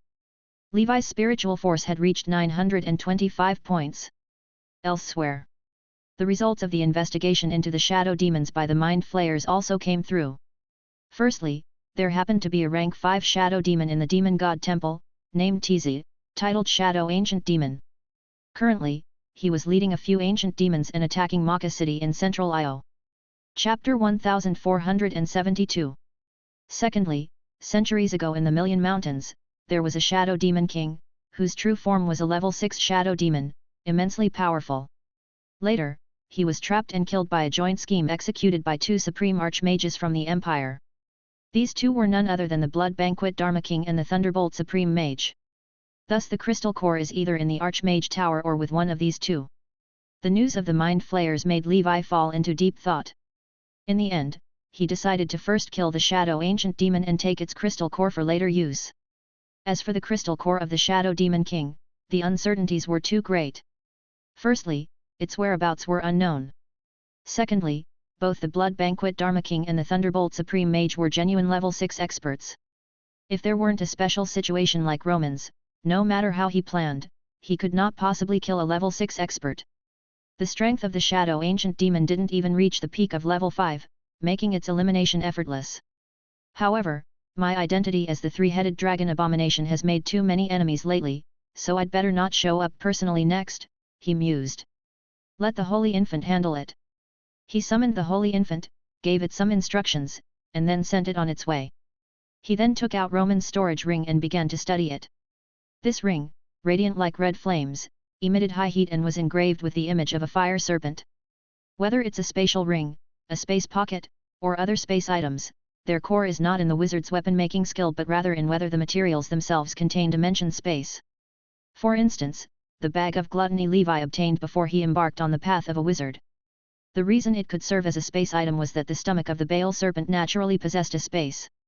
Therefore, making a spatial ring doesn't require a high level of weapon-making skill, it merely requires the wizard to utilize and modify it. There is no need to know the reason, one must simply know the cause and effect. Hence, the capacity of the spatial ring is mainly determined by the material itself. The larger the space, the better the material, and the more suitable it is to solidify more powerful physical defense and attack spells on it, the better the quality of the spatial ring. Roman's ring, from Levi's perspective as a weapon craftsman, probably met the standard of a 5th circle top grade, but did not reach the 6th circle. Even as a primordial soul wizard, one would not normally splurge on a 6th ring magical artifact for space items. These things are typically sufficient if they just work, they don't need to be very high-end. For example, Levi, now at level 5, was still using the Snake Eye Demon Ring and the Trembling Ring he obtained in his early years. The Paralysis spell and Snake Eye Demon art solidified in these 2 rings, with Levi's current 60% luck boost, were hardly likely to be triggered. I refuse to believe that with Roman dead, there's a spatial ring I can't break through, he declared. Levi, fueled by a surge of determination, began to study the restrictions and arrays on it. At the same time, he started to pull up the knowledge base he had previously accumulated, consulting sources like space device making and storage prohibition technique among other texts. Although Levi was a master weapon craftsman, expertise came with specialization. Up until that point, he indeed had not considered delving into the science of spatial rings. After all, in any fantasy novel involving the cultivation of immortals, this seemed to be common knowledge so widely accepted that it hardly needed questioning. One merely needed to use it directly. Time flickered by. A month passed. As time fermented and some people actively fanned the flames. The dissolution of the White Robe Wizard Association, the downfall of Roman, the disintegration of the 9 Cities Alliance, the elimination of the Amethyst race. This series of events began to spread among the wizards of Io. Everyone was shocked. Just months before the ancient tower's closure, such earth-shattering events had transpired. The 9 Cities Alliance, which had long been preeminent among factions, was finished. Had it not been for Rust and the senior blue leopard coincidentally passing by and teaming up to kill the level 6 members of the Amethyst race, the 9 Cities Alliance's 1,000 wizards would likely have lost more than half. This was a relatively grievous price for wizard civilization as well, considering these 1,000 wizards were elites who might have given rise to several primordial soul wizards in the future. Schools like Ocean, Earth, Thunder, and Storm all sharply criticized the cowardly act of Wizard Roman. Some people even seized the opportunity to launch broad attacks at the burning school of thought. The remnant forces of the 9 Cities Alliance, however, had little to say in their defense. They were already resigned to their fate. They hadn't gained many resources, and due to the conflict, had spent a significant portion of their own savings. Besides, looking back on the 60 turbulent years of the ancient tower, they had indeed been too arrogant. These individuals could only hide away in the corners of Io, waiting for the ancient tower to send them back. Meanwhile, rumors circulated that Roman's fall was the doing of the legendary 3-headed dragon abomination, in collusion with the Queen Banyan. It was said that from afar, giant tree shadows standing tall on the earth and blooming thunderballs were seen. At once, the 3-headed dragon abomination, a recognized figure within the ancient tower, was once again thrust into the spotlight. Some praised his unrivaled bravery in daring to ambush a primordial soul, calling him the fiercest person in this instance of the ancient tower. Yet others questioned his shameless actions that broke the rules. Acting charmingly to seduce Queen Banyan, an unprincipled pair in cahoots. Just a pretty boy who lives off a woman. A cacophony of voices rose up everywhere. Upon hearing such rumors, Anya and Sierra, who were cultivating in the Deep Blue organization, found it both amusing and awkward. Chapter 1473. Sierra spoke in disbelief. One is a dragon, the other a tree, how did they even become involved with each other? Anya's eyes were filled with complexity as she sighed. When I was still proud about my advancement to the 5th circle, someone was already using a body of the 5th ring to kill those of the 6th ring. Even though they relied on external forces for an easy life, that is still a skill they possess. Sierra patted Anya on the shoulder, saying, "Don't lose heart, comparing yourself with a freak like the dragon abomination is meaningless.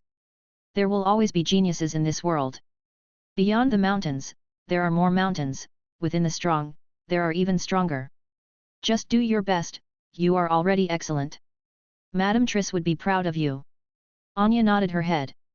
"I'm not disheartened, it's just that even though we are in the ancient tower as well, it feels like we're not in the same world as those geniuses. They are in the clouds, and we are on the ground." Sierra joked. "You're thinking too much. We're not on the ground. We are in the soil." Ha ha ha ha. The two laughed heartily, the cheerful atmosphere spreading around them. With the lesson from the 9 Cities Alliance in mind, the Blue Leopard Wizard had already ordered that for the next few years, the Deep Blue organization would not carry out missions outside, and everyone should stay at their base and earnestly cultivate. Other top wizard organizations did the same. After the astonishing battle, the notoriety of the 3-headed dragon abomination firmly seated at the top, becoming an unrivaled existence within the ancient tower. People like Lord Victor, Thunder of Mankind, all paled in comparison. Some time later, some wizards began to voice out, hoping that the renowned and powerful wizards could represent the wizard civilization and combat the 3-headed dragon abomination, seeking glory for our wizard civilization. This voice grew louder and louder. Until one day, Lord Victor publicly declared, "I am not a match for the 3-headed dragon abomination. Let those who are capable step forward, and do not use the grand cause of civilization to shackle me." His words caused a public uproar. Lord Victor, as the founder of the Flying Secret Sword cult and one of the most prominent figures among wizards, had backed down without even trying. Could it be that on the Io continent, the dragon abomination was truly invincible? Thunder Divine Hall. The lightning school of thought's base on the Io continent. On this particular day, a figure immersed in lightning descended from the sky into Thunder God Witch City. His aura was so strong that even a typical 5th circle perfection wizard seemed far inferior. "It's him, Thunder of Mankind, Torque. They say he is the lightning school's champion of prodigies, a Simon at the 5th circle perfection, with perfection in 9 talents, 1,111 points in spirit upper limit, and a descendant of a primordial soul. Adorned with countless halos. What does he want to do?" The wizards of the Witch City couldn't help but feel curious. Torque's eyes were fierce, and he commanded an imposing presence as he loudly declared, "The 3-headed dragon abomination has repeatedly provoked our wizard civilization, with incredibly arrogant bravado. Yet, this generation's wizard prodigies, the likes of Victor, Gandalf, and others, dare not confront it, truly a disgrace to our wizards. Since Victor said, whoever is capable should step up, then I, Thunder of Mankind, will give it a try. I request the help of which city's wizards to use their social networks to spread my message wide. Asking whether the three-headed dragon abomination dares fight a fair battle with me without relying on any level 6 external entities like Queen Banyan. If it can defeat me, my head and the dragon egg from the intersection points, which will undeniably interest it, will belong to it.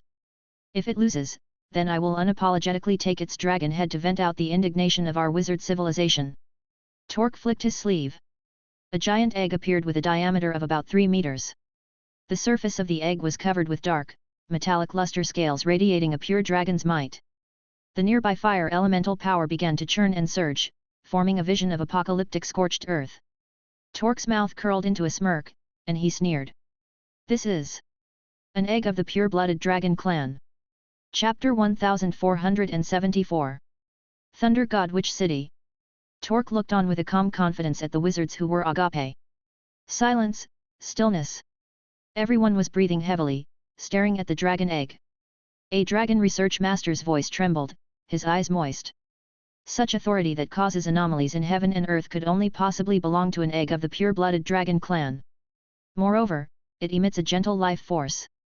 It appears that this egg is not dead but in a state of slumber, possibly due to some reason. If the right methods are employed, there's a chance to awaken it and allow it to hatch. His tears soaked his clothes with excitement, for this was an egg of the pure-blood dragon clan, a true priceless treasure. Even the weakest of the pure-blood dragon clan, if they do not die young and grow up in due course, have the potential to become level 9 experts after 10,000 years. That is to say, even primordial soul wizards dare not imagine becoming 9th circle grand wizards. The most formidable beings beneath the legendary.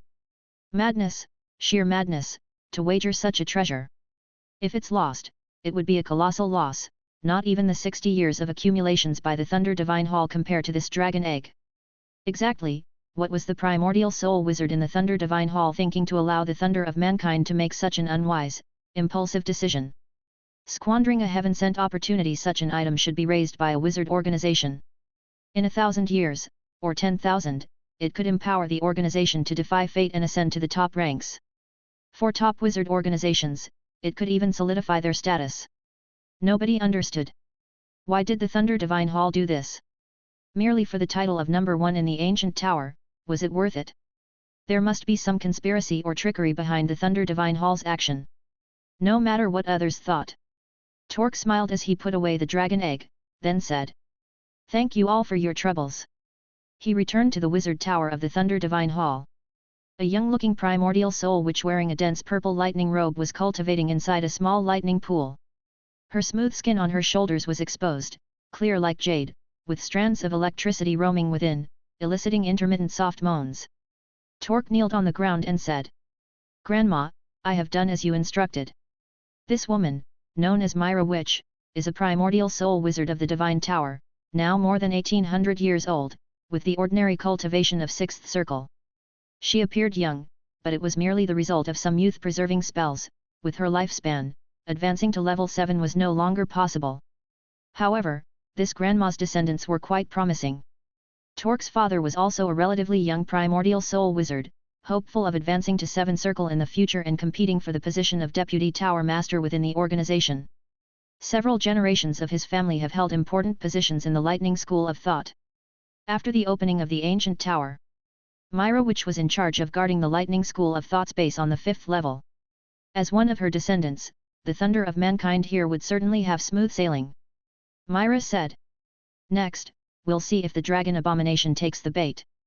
Regardless of what sacred identity the three-headed dragon abomination holds, from our investigations, it's clear that he has an interest in the dragon clan. With this egg of the pure-blood dragon clan, the likelihood of him taking the bait is very high. Torque laughed. That's right, using a dragon egg that's practically close to death, with the chances of successful hatching less than 1%.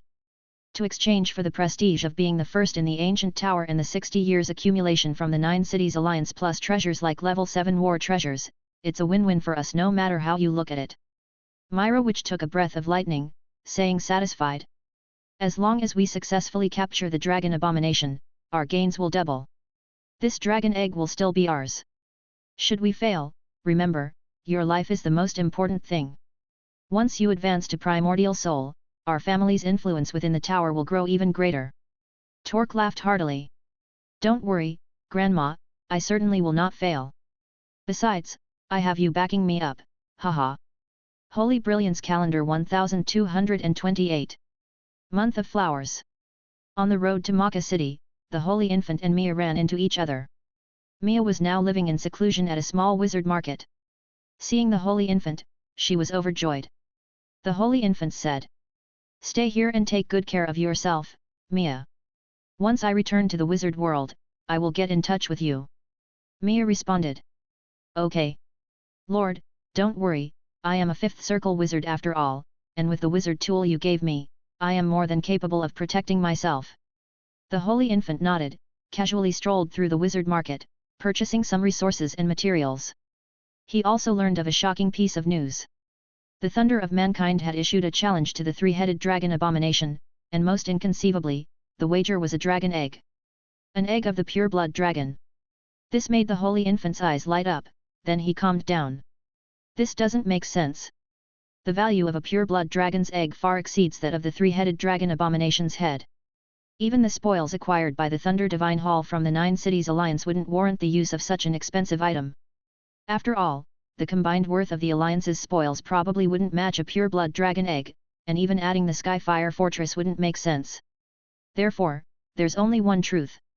There's something amiss with this dragon egg, and even if it's not completely dead, it's pretty much worthless. If the dragon abomination accepts this challenge, there's a high likelihood of being ambushed and attacked by the Thunder Divine Hall. It might also be possible for the primordial soul wizards standing behind the hall to break the rules of the ancient tower and strike at the dragon abomination. Chapter 1475. With this thought, the Holy Infant continued to advance towards Maka City. Far away on Dragon Palace Island, Levi himself received the message and scoffed to himself. "Think my dragon abomination has a low IQ, hey? Who can't see this obvious trap?" He decided not to deal with this Thunder of Mankind. However, soon after, an idea struck him, and a sly smile appeared on his face. "I've always been the one setting traps for others, never thought I'd be the bait this time. Well then, to counter your air force, I'll let you snag a big shark." Time flew by. A month had passed. The news of Torque challenging the three-headed dragon abomination to a duel to the death, betting a pure-blood dragon egg, quickly spread across the Io continent. Instantly, the world was in an uproar. Everyone was guessing at the motives behind the Thunder Divine Hall's actions. They were also wondering if the strongest under the ancient tower soul, the three-headed dragon abomination that's now personified as a rash braggart with an obsession for the dragon clan, would dare to accept the challenge? Logic suggested that given the three-headed dragon abomination's brazen nature and obsession with the dragon clan, the chances of accepting the battle were quite high. Those with discerning eyes could see that this move by the Thunder Divine Hall was likely a grand ambush aimed at luring the snake out of its hole. Once the three-headed dragon abomination took the bait, they would kill it. Thus, the Thunder Divine Hall could harvest assets from both the dragon abomination itself and the Nine Cities Alliance, including rare treasures. If the dragon abomination went, it was highly possible that 60 years of effort would merely adorn the Thunder Divine Hall's achievements. Month of the Furnace. Several months had passed since Torque issued the challenge. The three-headed dragon abomination seemed to have vanished from the human realm and had not responded. It seems the three-headed dragon abomination is a bit intelligent after all, seeing through the trap and thus not daring to accept the challenge. I actually think it's entirely because the three-headed dragon abomination didn't receive the message. Boring. I thought we would witness the peak battle between the three-headed dragon abomination and the Thunder of Mankind, but now it seems there's no chance. The three-headed dragon abomination hesitated to accept the challenge, and everyone thought that this matter would just pass by. One day. Pilot Market. A wizard market under the jurisdiction of the Thunder Divine Hall. The wizards were holding their annual trade fair, sharing resources and knowledge. Hee hee hee. High above in the skies. Suddenly, a maniacal laughter echoed. An apparition of a dragon god, 20 stories tall with 3 heads and 6 arms, appeared out of nowhere and descended with a thunderous impact. Its 6 arms upheld, carrying 6 colossal stone pillars each 100 meters tall. With each step, the void trembled. Bang! Bang! Bang! The veins on the dragon god protruded as it hurled the 6 stone pillars. The pillars shot through the air like arrows, making a whooshing sound. The wizards at the market changed color, their faces turning pale. The dragon abomination! The dragon abomination has come! Run! This power is terrifying! Boom, boom, boom! The 6 stone pillars descended from the sky, embedding themselves into the earth, enclosing the market. The earth trembled, cracks spreading, and dust billowing. High above in the sky dome, the dragon abomination, with arms crossed, assumed the air of a master. Its voice thunderous, it bellowed. He he he, some days ago I killed a few minions, and they said before dying that there was a wizard wanting to challenge me. Tell that delusional insect, this challenge, I accept it. In half a year, at Heavenly King Mountain in the central Io, don't miss it. After speaking, the dragon abomination left proudly. Throughout, no one at the market dared to make a move. Joking aside, this was the ferocious being that killed Wizard Roman, who would dare take action. What's called Io's first strongest under the sky. Long after the dragon abomination had left, the wizards finally regained their senses. Quick, inform Torque, the dragon abomination has accepted the challenge. This kid is in for a spectacle. Several days later, in Thunder God Witch City, excitement was at a boiling point. What? This dragon abomination is so audacious, knowing that the mountain harbors a tiger, yet it still walks towards the Tiger Mountain. Interesting, before leaving the ancient tower, it seems we will witness a battle that will astonish the world. Between the peak talent of 5th Circle Perfection and the thriving 3-headed dragon abomination, I wonder who will claim the throne of Io. Regardless of what objective the Thunder of Mankind has, the mere fact of facing the dragon abomination head-on is already far more powerful than the likes of Lord Victor. Inside the wizard tower, Torque's face lit up with joy. Grandma, the dragon abomination has accepted the challenge, ha ha ha. The Myra wizard said. Don't be too happy just yet, don't forget, the dragon abomination itself also has level 6 experts assisting it. I guess it's because of Queen Banyan that it's so fearless and dares to accept the challenge. Once you draw out the dragon abomination, I will make a move, forcing it to utilize Queen Banyan. Then I'll be responsible for restraining Queen Banyan while you use the 6th circle spell scroll to eliminate the dragon abomination. If we still can't kill it with that, I will unleash that 6th circle alchemy creature Thunder Ghost Ship. Thunder Ghost Ship. It is a tremendous trump card specially prepared by the Lightning faction for this operation, an extremely rare 6th circle alchemical creature. Torque said. I understand, with Grandma and Thunder Ghost Ship, this operation is sure to be foolproof.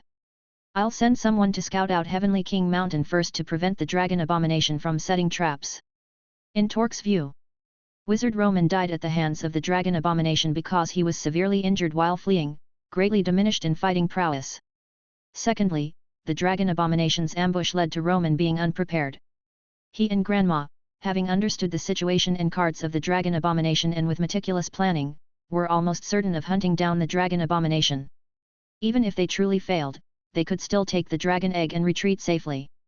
Now that everything was ready, all that was left was for the dragon abomination to take the bait. Because of this great battle between the dragon abomination and the Thunder of Mankind, the Io continent was undercurrents surged, countless eyes focused on Heavenly King Mountain. Gula Province. Blood Dark City. The Green Demon King, Deer Head Sage, Blood Banquet Dharma King, Thunderbolt Supreme Mage, and others were holding a secret meeting. For more audiobooks, support me in Patreon. The link in the description.